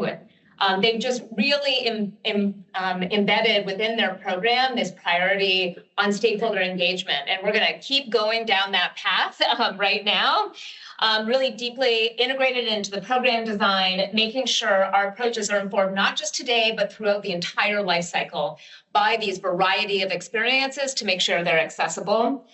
And we couldn't ask for a better panel here today. We may have a couple other panelists that join us part way here. They're really here to help talk about what we can center in terms of the patient, the caregiver experience in our design life cycle. So just for those of you who are in the room to start, who has either like given birth, witnessed a birth, or helped assist in a birth? Just to, how many of you? Okay, right? So a large bit here. Many of us are inspired by our experiences, but we also know that there are many other types of experiences which we began to hear about today. So we'll hear a little bit more about those. So I'll go first in today's panel by introducing some of our panelists very briefly. I'm going to ask them to give a little bit more about vignettes on their experiences, and then to really ask them what should you be prioritizing as you're thinking about your proposals and execution. So to begin, you may recognize already here Dr. Bailey Cannon, as she was in the room earlier on today. She's a board certified OBGYN who is currently working as a hospitalist in the DC area. And this role includes caring for patients who do not have a physician and assisting private physicians in emergencies. She spends a lot of her day, as I'm sure we're going to hear more about, monitoring fetal heart rate tracings, and she's the safety officer for the labor and delivery unit. And she was previously in private practice for 10 years before moving to this role. Thanks so much for joining us, Bailey. Next, you'll see on the screen, I have to look at many screens here. You'll see Michelle Hernandez, who became interested in midwifery after the birth of her daughter in 1986. We've heard many stories here about folks coming engaged after their experiences, and she attended her first birth in 1987. She provides home and birthing center deliveries at Community Midwifery Services in Oklahoma. Michelle strives to assist clients in having the best birth possible, whether providing them with care, midwifery care, or helping them to transition to a provider that best serves their needs. Next, we have Dr. Rashonda Mitchell, dedicated OBGYN specializing in maternal fetal medicine at Howard University Hospital in Washington, who has a passion about advancing prenatal care and enhancing maternal care outcomes. Her experience includes taking care of pregnant individuals facing complex medical conditions or potential complications during pregnancy, which we've heard about some today, certainly. And she has a strong interest in technology, shares that with many of our ARPA-H colleagues, as well as patient education, community outreach, and striving to empower expectant mothers through comprehensive support and knowledge. And last but certainly not least, Nicole Purnell is a program director at, am I allowed to say MAMAs as the acronym? Okay. Voices for the Preeclampsia Foundation in North Texas, where she leads a national collection empowering those affected by pregnancy complications and advancing maternal health through advocacy, training, and partnership. Inspired by her personal experience with preeclampsia and health syndrome, Nicole has dedicated a decade to improving maternal care, engaging with national communities, and championing issues such as mental health, racial equity, and patient-provider collaborations. So just to begin, can we thank all of these panelists for giving their time today and a very busy schedule. Okay, so I'm going to be looking across both of my shoulders here, but I'm going to go in the order I all introduced you. And I would love if you just gave a couple minutes, if you will, about your practice, the patient population. You're a care provider, not if you're not a care provider directly, you know, why are you here today? What brings you here? Let's start off with Bailey. Thanks, Bailey. Hi, well, thank you so much for having me today. It's a real pleasure to come and share my experience with all of you. As was mentioned, I'm a hospitalist now, which means I work 24-hour shifts. I go in, I'm there from 7 a.m. to 7 a.m. the next day. I deliver patients who don't have physicians. And then I also help out with the private attendings. I work with an interesting patient population. I work in one of the hospitals in DC where we take care of a lot of patients. We actually take care of a lot of patients who travel to us from Maryland and Virginia. And then we also take care of the inner city patients from inside DC. So we have a really varied patient population and some very high-risk patients. We are not a tertiary care hospital, so we don't really have like an affiliate. Well, we are a Hopkins institution. Maybe I shouldn't say that, but just forget that. But we don't have a residency necessarily attached to us, but we do still very care of some pretty sick women. Is that good? Is there anything else you want me to add? I'm going to ask you a lot of tough questions after this, so thanks very much. We'll now turn to Michelle. I'm Michelle Hernandez. I've been a midwife for 32 years. As she said, I started attending births outside the hospital in 1987 when my daughter was 9 months old. I have attended more than 1,800 births myself. My clinic has supervised more than 3,000 pregnancies. I take care of women who are choosing to birth outside the hospital for a variety of reasons, some of which is to avoid interventions and the hospital experience. So I sort of have a foot in both worlds. Sometimes they mesh very efficiently, and other times when I'm navigating the personal desires of the clients and medical needs, as well as integrating into the medical system, that can bring about a lot of challenges. But our goal is to take care of the women that remain low risk and find the proper providers for those that need to make a change in their plan. Thanks so much. So we're hearing already some very different experiences, meeting the needs and desires of different patients and communities. Rashonda, I'd love to go to you next. Could you tell us a little bit more about the communities that you've been engaging with? Yeah, so my name is Dr. Mitchell, and I serve a mostly minority population here. And I have been doing this now here at my current institution for about 4 years. I am fellowship trained in maternal fetal medicine. So sometimes I see some of the most sick patients that we serve. They are usually uninsured or underinsured. And sometimes we are the only place that they have received prenatal care. So that is my patient population here. And I think the reason I'm here, I was definitely invited. So I want to thank everybody at ARPA and Dr. Arnold for the invitation. But I'm definitely, I know we're reaching a crux right now in maternity care and technology. I definitely think we are behind the ball. So I'm definitely someone who likes to push the envelope a little bit. And so that's why I'm here. Awesome. Well, I'm also hearing similar messages of how do we push the envelope in the right ways. So Nicole, I'll end with you here in this question. Tell us a little bit more about why you're here today. Thank you. And thank you for having me. So I manage the Mama's Voices program. In that program, we train people with lived experience that have had maternal health complications on how to be advocates and partners in healthcare improvement. So I work with survivors of preeclampsia, of HELLP syndrome, other hypertensive disorders. Many of our community members have had emergency situations during labor as well. And so this is of vast interest to me. And I also am a technology junkie, so love that. I am not clinical at all. So I just want to give that disclosure. Thanks so much. So we've already heard some glimmers of these experiences, right? From the first slide that Kate presented from her Facebook group that gave some initial vignettes of what their experience and their need was. But I was hoping that with the four of you, you could go a little bit deeper into your experiences. So maybe just paint a picture for us. What does it look like when you are admitting a patient? What does your workflow look like? And especially we'll go in talking a little bit more depth, but we've already heard you're trying to evaluate right away the risk level. Do you have the knowledge? How are you handling that? And maybe, Rashonda, I'll start with you if that's okay.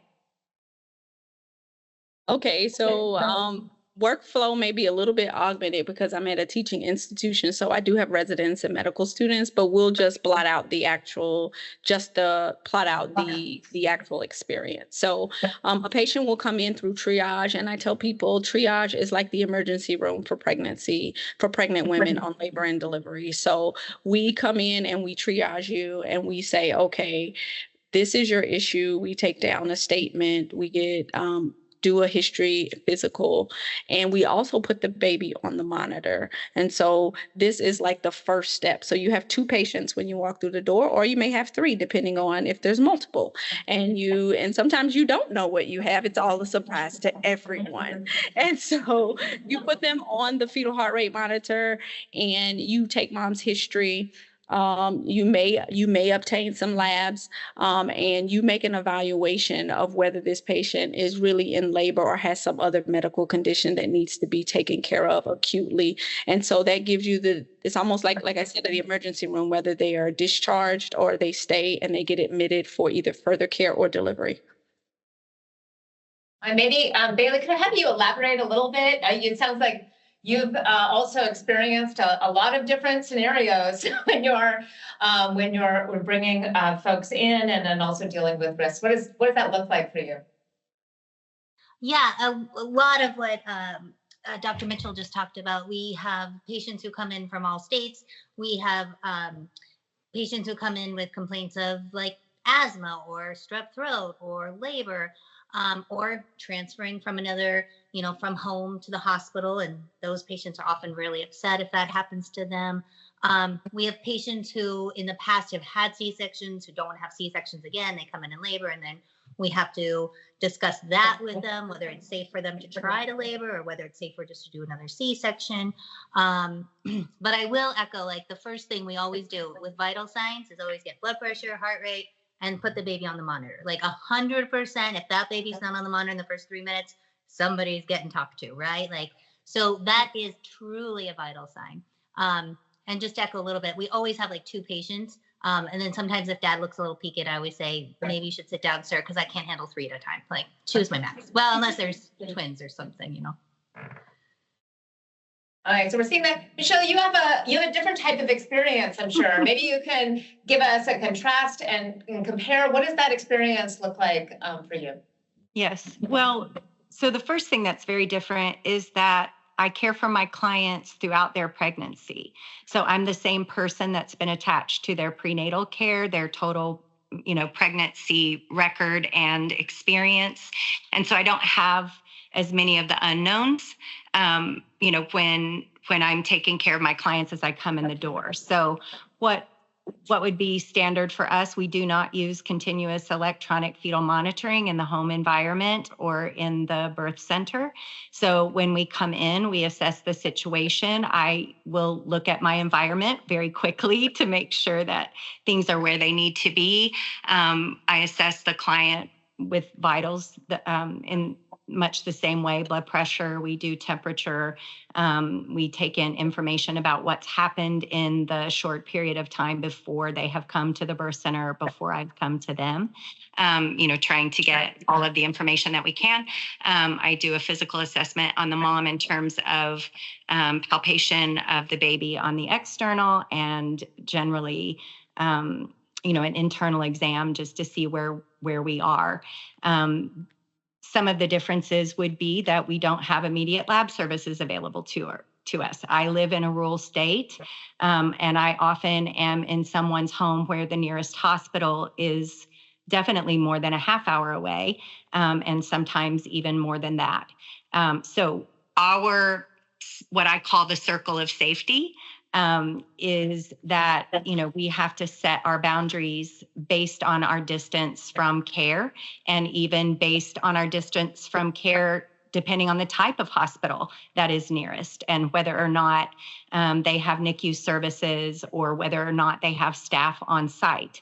And I do, with every client, we do a plan ahead of time at the initial stages of their pregnancy to determine what hospitals are close to them, what services are available there. And sometimes that even determines the place of birth, whether a home birth is appropriate or whether or not they might be better served by being at the birth center.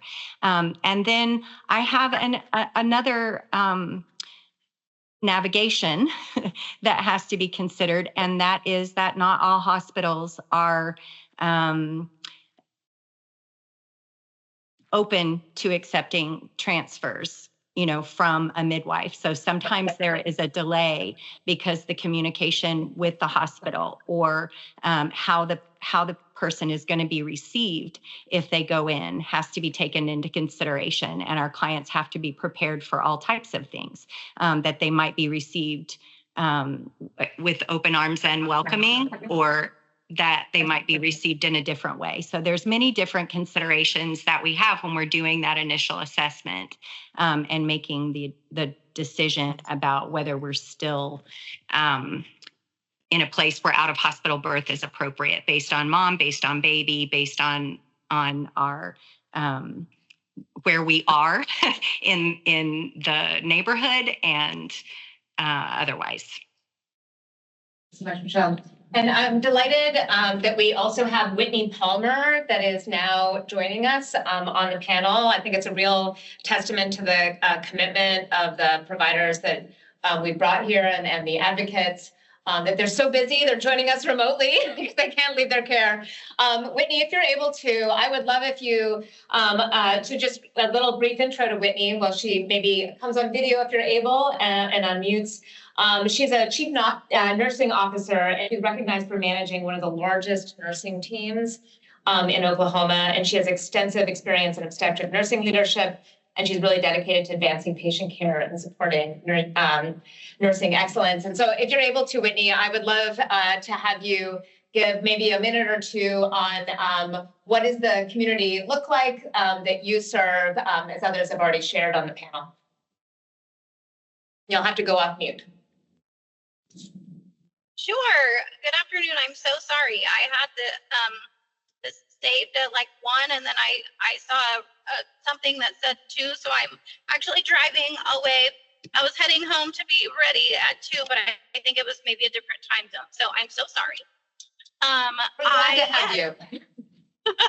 I am glad to be here. I have been with Integris at the same organization since I was 18 years old and started as a unit clerk and nursing assistant, and just this little niche has my heart and has for more than 23 years now. So I now am at Lakeside Women's Hospital, which is a tiny little 8-bed labor unit, but we are, I say, small but mighty, and deliver the second largest number of babies in our hospital system. There's 10 hospitals, and so we call it the mothership. Baptist delivers around 300 a month, and we're kind of right just under at like 150 to 160 a month. And so I am very blessed to have been a part of this system for a long time. And I love the work that Barb O'Brien does with OPQIC. I'm not as involved as I used to be, doing kind of more of the executive leadership type things, but I am the CNO sponsor our women's and children's work group with Integris, so I do stay very well connected to the leaders and certainly passionate about the projects and the things that we are working on and moving forward. So that is a little bit about me. I would say within our organization, the 10 hospitals are very vastly different as far as the populations that we serve. Being in the metro, there's definitely resources and a lot more access than there is in rural Oklahoma. I'm from Southwest Oklahoma, so I'm familiar with kind of what care looks like around there. And then, like I said, my first 17 years were at the mothership at Baptist, and so we got a lot of the maternal transfers from the perinatal center and those little babes and moms that needed higher risk care. So I have been exposed to a lot of it. I definitely recognize that there is a great need in Oklahoma for attention to this service line and the population we serve. So I am super excited to be here and hear about all the things that we can dream up and just get some better care for the women and babies of Oklahoma for sure. Thank you so much for joining us, Whitney. I'm hoping that you guys can speak a little bit more in detail about, this decision that you're faced with early on, that MOCS are the set of decisions you're hoping to inform through more data, specifically on C-section risk early on, and then later on in monitoring for hypoxia. So any of you, I'd welcome whoever feels a burning desire to share, like, how do you plan for a C-section risk? What does that look like in advance, and how do you do that triaging when they arrive? And critically, do you feel like you have the information you need right now to be making that decision? What does that look like for you? And maybe like, does that keep you up at night? I used to be a professor, so I'm fine to call on students. And so I'll go with Dr. Mitchell since you come from an academic center. Yeah, so initially when we assess a patient, we do look at a couple of things. One is her past medical history. So we like to know how she delivered before. And then we will do a physical exam, and that may include a cervical exam, and we will look at her history. If she's had previous C-sections, if she's a candidate for a repeat section. And then, so that is the first thing kind of we look at if there is a delivery on board, right? If that's what we're considering. Because everybody that shows up to labor and delivery are not there just for delivery. And then, so the second thing is that we will do a cervical exam and see where she is in the labor process and the presentation as well. And also, you have to take into consideration the gestational age because your hospital may not deliver babies that small. And whether you have, all of the support that you need to deliver a baby safely or a mom safely there within your facility. So you take into consideration quite a bit, as well as understanding mom's needs overall. And we do look at the fetal heart rate tracing. And so if we are utilizing that, I know that's the topic of today, is, we have certain standards that we go by from some of our governing and boarding bodies by ACOG and ABOG that, may give us indication that a fetus is in fetal distress. And that could look very different from different on different fetal heart rate tracings. And I think that's one of the most important things that we can discuss today is what does it look like for a fetus to be in fetal distress. And I think Dr. Cannon, I'll let you, go through what you take into consideration, and I'm sure we'll go further into the fetal heart rate tracing a little bit later. Before I hand it over to Bailey, I'm going to introduce our final panelist. Thank you so much, Lacey, for joining us. We've been excited to have you. Lacey is a maternal health advocate from Oklahoma City, and her efforts following the 2015 passing of her baby boy, Shepherd Sean Lippold, during a home birth were pivotal in passing Shepherd's Law, which mandates licensure and accountability for midwives in Oklahoma to improve safety and informed consent for families. And she now actually serves on the committee that was established by the law, the Oklahoma Advisory Committee in Midwifery. And her work has brought national attention to the importance of professional certification and oversight. So thank you so much for also joining us today, Lacey. And so I will turn it over to Dr. Cannon. And then I would also love to hear a little bit more about the flip side, also from Nicole and Lacey, sort of experiences of going through this as well. Over to you, Bailey. Yeah, I would only add just a couple things because we do almost verbatim what Dr. Mitchell mentioned. It's, OB care, there are some like regional differences, but like 90% of it's basically the same across the board. And I think even hopefully my midwifery colleague would kind of agree as well. The only other thing I would just add is, we have to take into consideration the baby and particularly like the size and the position, how many babies are in there. Those are all kind of the other like additional things I think about too. You also have to think of too, like patient preferences, right? Like if you have a patient who has religious objections to getting blood, that might change your decision making. If you have a patient who, had a history of a pelvic fracture and they're not actually like able to have a vaginal delivery, there's a lot of other things in I think actually Dr. Mitchell mentioned that in her getting of the history of the patient. Those are the other things I kind of think about. And then also going back to the fetus, if we see early signs that the baby doesn't seem to be appropriately handling, let's say, this early labor, then you really question like, well, then how will the baby handle labor, right? How will the patient or how will the baby handle when she's actually pushing, right? So those are other things early on where I might be like, I don't think this baby's going to make it. Maybe we just cut our losses and go for a C-section now. Obviously, that's shared decision making with the patient herself after we look at everything in total. But those are all the things running through my mind is, will the baby tolerate this labor? And if I see early signs it might not, it ups my, worry a bit. I'm going to say I'm very inspired by all of you. This sounds more and more stressful the more I learn about these experiences.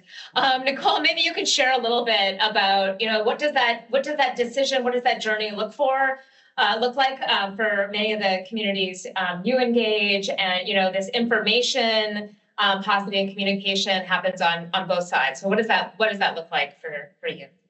Yeah, I think that whenever you are able to, as a patient, and you come in to triage or not in triage, and you're getting hooked up to all the monitors, and you finally hear a heartbeat that is like the most reassuring thing, especially from someone that has gone in there and been hooked up and not been able to find a heartbeat. Like, being able to hear that is just so reassuring. Hook me up and let me hear that. I think that a lot of it is also, I'm glad to hear Michelle talking and about patient shared decision making with your patients, and understanding and talking through what the options are, what are the pros and cons of those different things, and really making sure that they're informed and a part of that process so that they can help. They feel like a part of it. They're going to have more encouragement. They're going to have more, invested in it. I mean, they have so much invested in it too, but they'll feel like they have that control. In so many of these situations, it can be turn into, I have no control. And so how can they be communicated with and be a part of that as much as possible will really help outcomes later on down the road. Thanks. Lacey, I would love to invite you to share a little bit more about your experiences and your deep thinking about what you would like to see in this community. Well, so for me, I chose an at-home birth with a midwife specifically because I wanted the safest outcome for my child. And I believed, and still do in a lot of ways, that midwifery can provide that.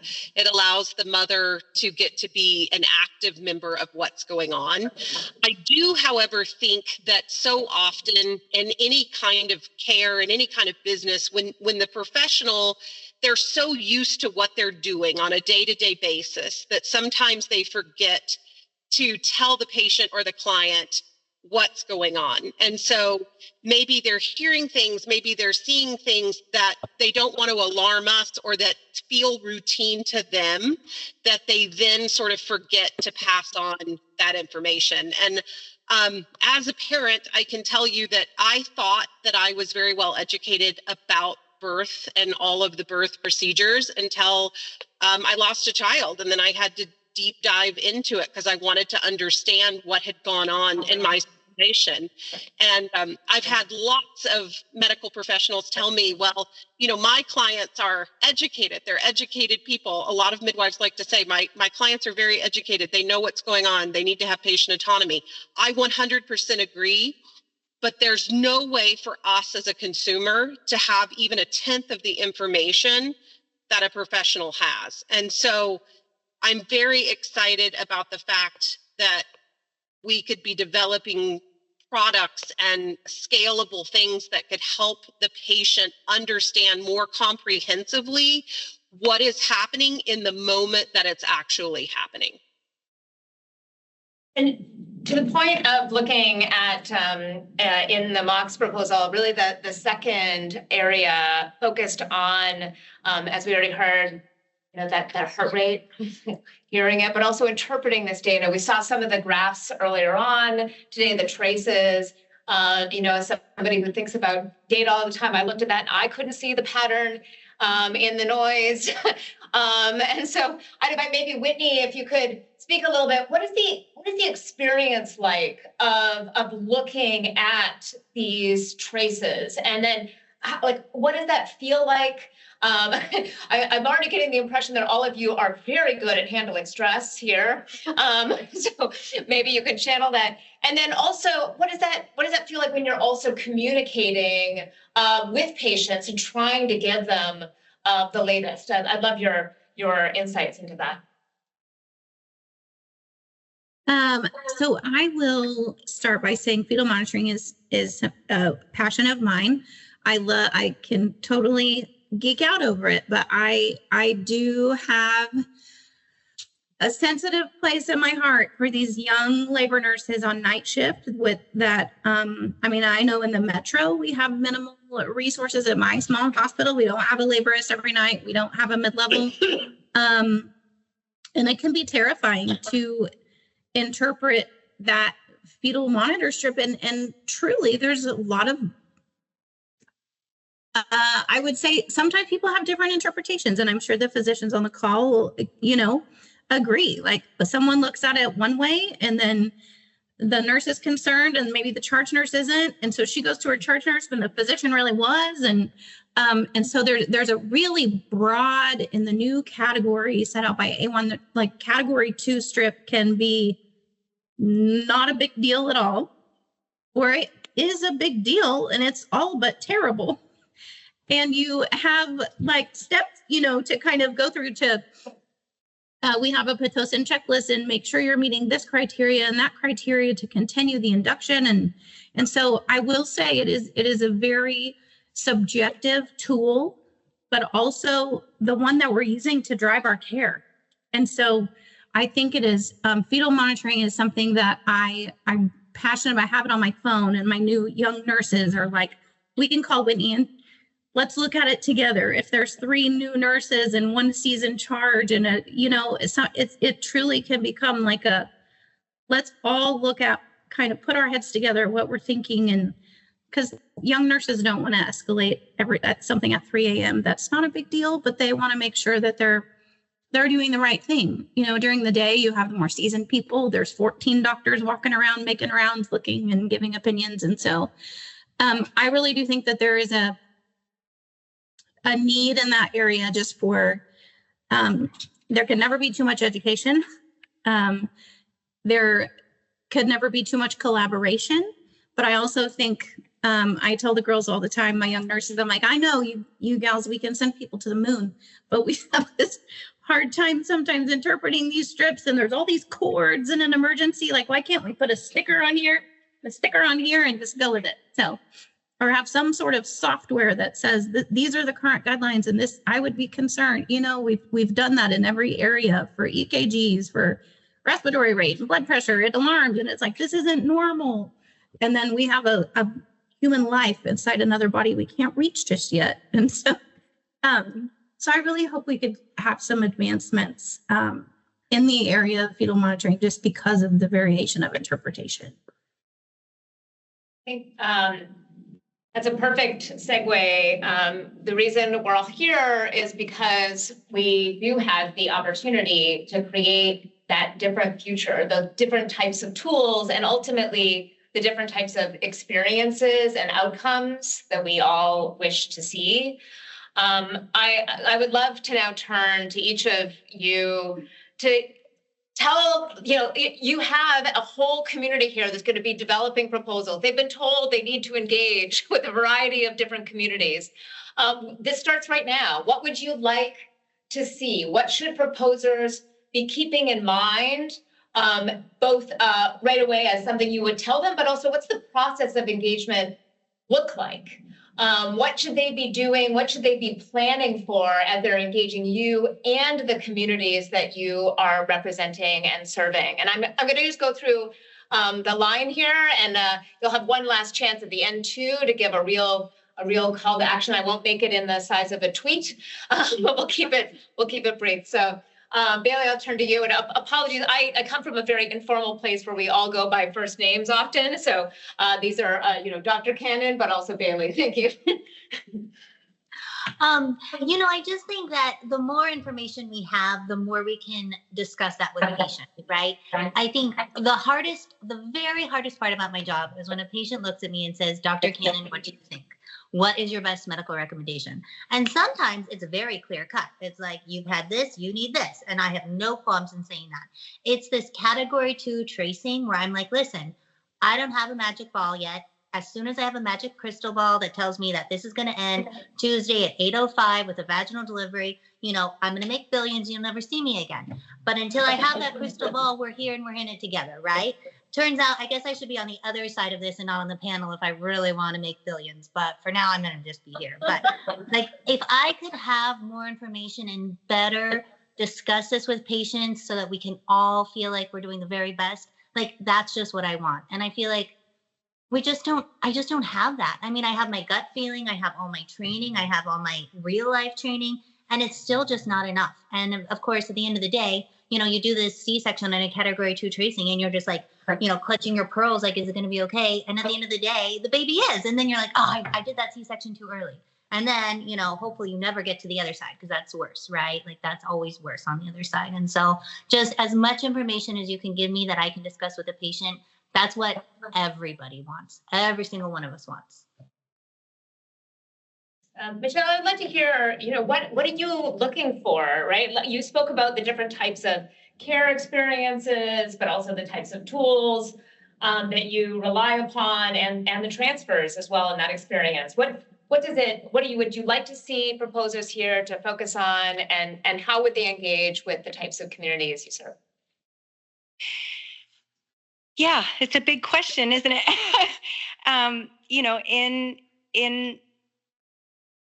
With my clientele, they are specifically wanting to avoid any broad evaluation that might take away their autonomy. Bailey was just saying, and Nicole was saying, oftentimes when you're discussing these things, and for my practice setting, if I'm looking at a level 2 tracing, we're using a handheld Doppler, and so we're keeping it on for long periods of time, listening through contractions, getting an idea about that. That's a transfer for me. I mean, they're going to the hospital, and being in that place where you're in somebody's home and not only telling them that there could potentially be a problem with their baby because the baby's not tolerating labor well, they're not only making a decision to shift a small part of their plan, they're looking at moving from the environment where they fully plan to deliver into another environment that they feel fearful about, that they feel that they won't be heard, or that they will just be forced into a situation that they didn't want. They don't have rapport with the people who are going to care for them. There's a lot of reasons why people choose to be out of the hospital. And so I struggle on a regular basis anytime a transfer needs to be made. I can't say that these heart tones indicate that your baby will die if we stay here. It's it could be fine, and it could be, it could all turn out well. However, I don't have the resources if it makes a shift. If it shifts into that other place, we need a place where, we refer down the hall, not across town. We have to take those things into consideration. But being in that environment, it is not an easy task. And it's, generally not one when someone is still communicating with their voice to say, I don't want to, that you can make happen. And we're trying to maintain a trust, and, it's just having a hard line saying you're out of here right now in the next 5 minutes when they're saying, can I change positions? Can I do this? Can I do that? And you're saying, well, here are our boundaries and this is what we're doing. So, technology is a wonderful thing. But in my environment, what Bailey was saying, more information, if there was a tool that was portable and, that we could truly have access to some more concrete information, that would definitely aid in that. And then the next step of it is continuing to make better the relationships between out-of-hospital providers and in-hospital providers, where we can share the information that they want. Oftentimes, I'm spending 15 minutes on the phone trying to give report to someone, who doesn't necessarily have my same feeling about a level 2 tracing. Like, why are you coming? what have you tried? And so it's not always happening as quickly as you might think. You might think that the hospital is like, bring us all your people. You know, of course, if you need us, we're here, but that's not always the reception. So if there, you know, I mean, certainly I think I would be interested in a tool that could share information directly with the other providers that we might need to encounter that is speaking their language in a way that they understand our urgency. And also that this person is coming in that doesn't want to come in. And so I'm already hearing we need a crystal ball that dispels all our fears and solves all of our interpersonal communication challenges. And Bailey's going to be leading that. But I think this speaks to exactly why we're centering many of these questions, right? It's not only about the tools, it's about how the tools really help configure the way we communicate across a whole variety of folks who are coming together. May I'll turn to you next, Nicole, if that's okay, and say, okay, you know, we've already got a crystal ball on the list here, but you know, how would you be looking for performers to engage with some of the communities that you have been engaging? What does that look like? Yeah, I think that, you know, patients in this communities, they're going to be looking for things. What we hear is like flexibility and options and mobility, because just like Michelle said, they're looking for, they're not going in there saying, ooh, like, I want a C-section. They're looking for the lower intervention route. And so what does that look like for them? And something that's available in all care settings, that it's not limited to being in the big city, being in an academic situation, or those kind of settings. There's several people from Oklahoma on this call, and I'm just chuckling at myself because I'm just over the border in Texas. And, you know, I live in a rural area, so I want to have the same opportunity to me at the hospital that's down the street that does not deliver the same amount of babies as I may go to 45 minutes to an hour away, or even farther if I needed to go downtown. So, you know, we want to have those same access points. We don't want to be limited just because we choose to live in a different part of the country or a different kind of population. I would say also, you know, I'm looking at this call and the panelists, and it is multidisciplinary. And even like I mentioned, you know, there's 3 people on here from Oklahoma in all different roles. And so being able to team up and partner with the people that are doing quality improvement work, that are doing that in ways already they're accustomed, that are multidisciplinary. Every state has the Perinatal Quality Collaborative. There's a great place to start. They're doing a great job at pulling in patients to that work as well. And they're starting off with all different people involved. We would love to have more physicians involved in all of them, I know, but you know, there's so many bedside and frontline nurses that are involved in those as well. And so it's a great place to begin, is to find out and identify who those are closest to you and then reach out from there. Awesome. I think I'll turn to you now, Dr. Mitchell. Amanda? Yeah, I think the first thing I want to say is that I think with caring for birthing people, one of the things we have to do is really break down and meld the healthcare system, because I feel like some people feel like, oh my God, the hospital is a big bad place. And then some people also feel like having a birth outside of the house is a bad place. And I think we have to get over that, because what it is doing psychologically for our patients is swinging the pendulum one way or the other, and there's no meat in the middle. So I tend to really communicate with my patients, because I like well-informed patients. So usually if I care for them and see them before, I'm discussing possible complications before we get to the point of delivery, especially if I know their medical history, if they indicate any. And I think information is going to be the way. We have AI here. We have different technologies. We have to learn how to incorporate a lot of these technologies with all the information, the pertinent information, not information that is not pertinent. Because I think to be able to really solve or better suit this problem of fetal hypoxemia and the fetal heart rate tracing, we need to take into more information. It's very basic technology. It's ultrasound. Like, it's not that difficult, but why don't we have a combination of technologies that can allow us to do more with the information that we have that takes in patient information? I will give a prime example.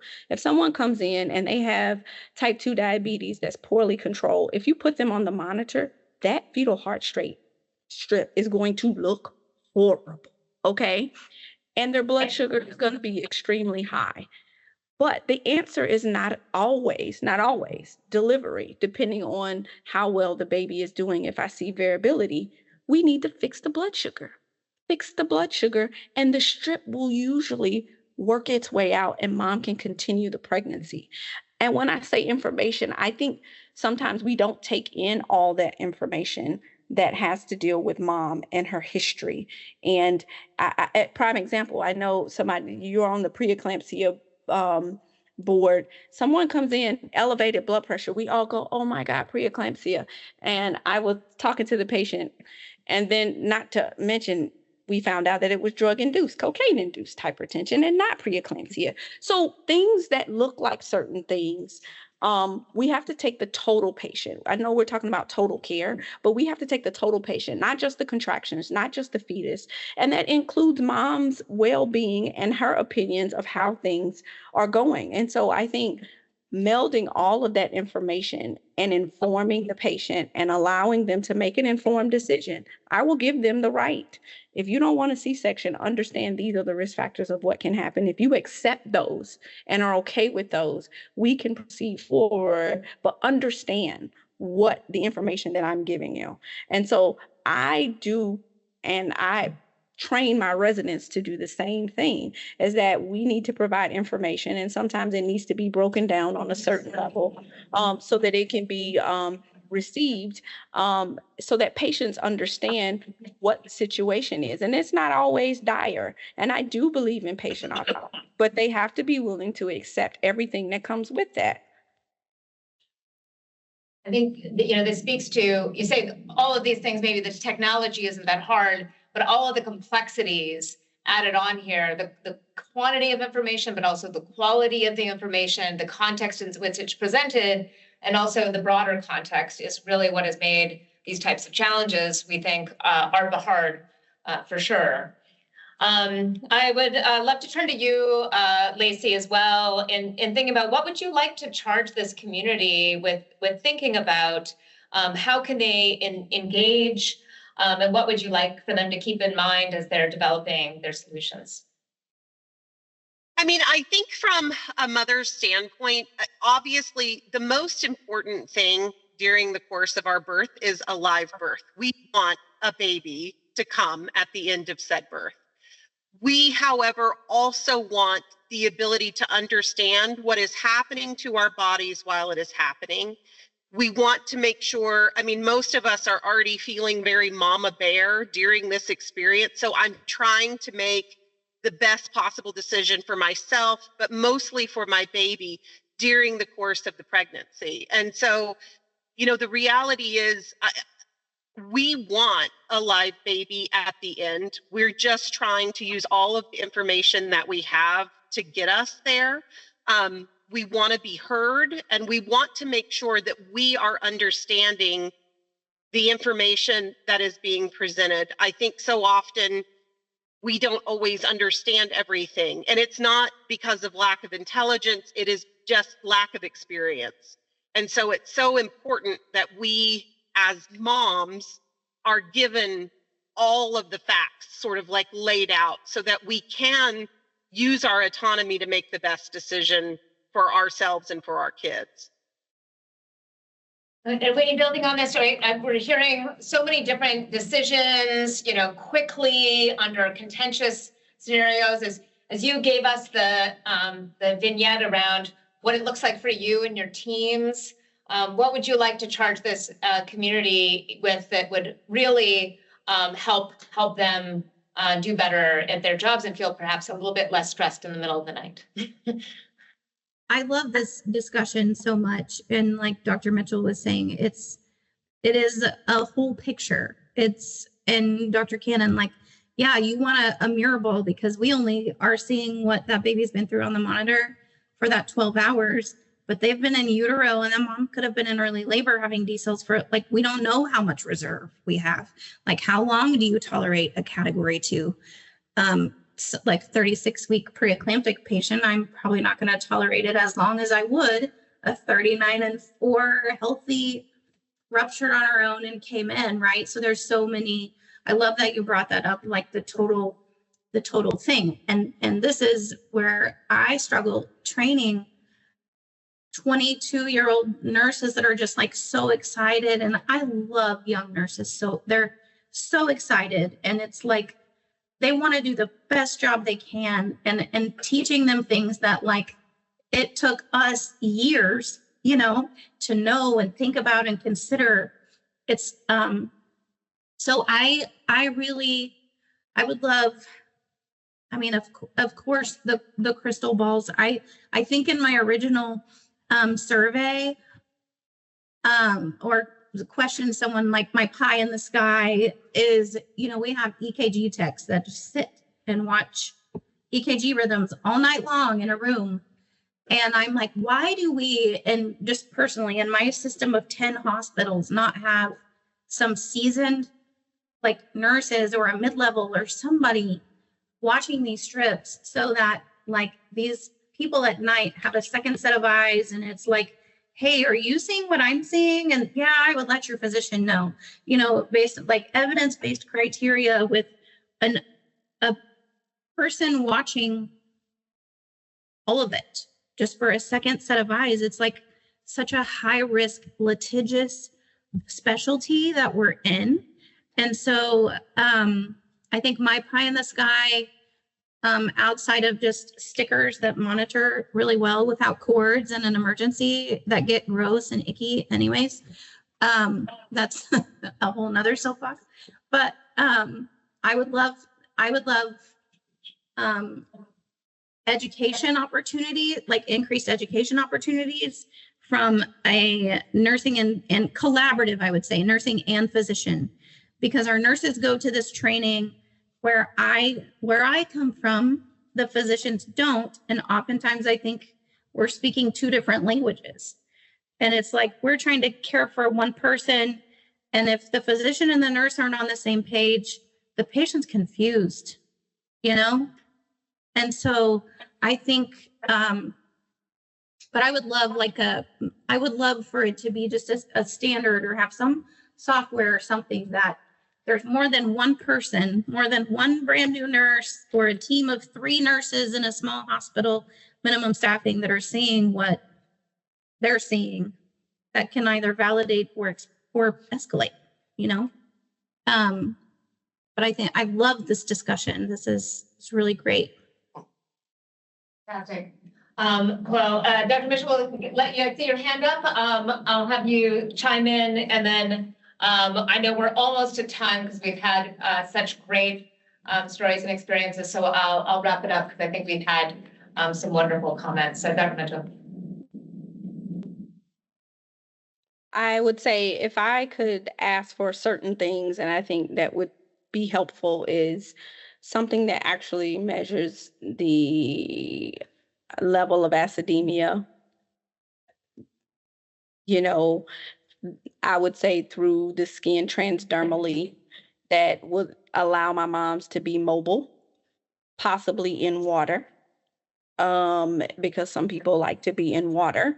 So it would allow them to move around. So it needs to be portable. Of course, we like cheap. You can utilize it in different settings, for different body habitus, and take into it some of the readers. If they do, they have to take into consideration different skin tones, because if you're picking up gases through skin, they may appear different. So I would take those things into consideration whenever creating something that's comfortable. I won't say stylish, that's asking for too much, but at least comfortable.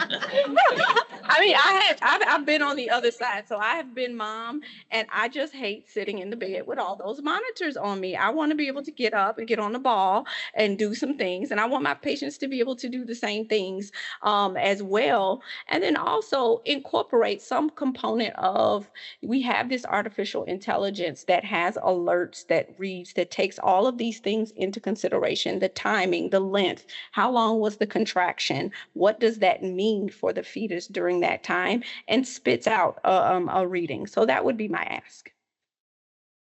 Well, I wish we had time for final words, but I'll just try and sum up a few things that I've heard along the way here.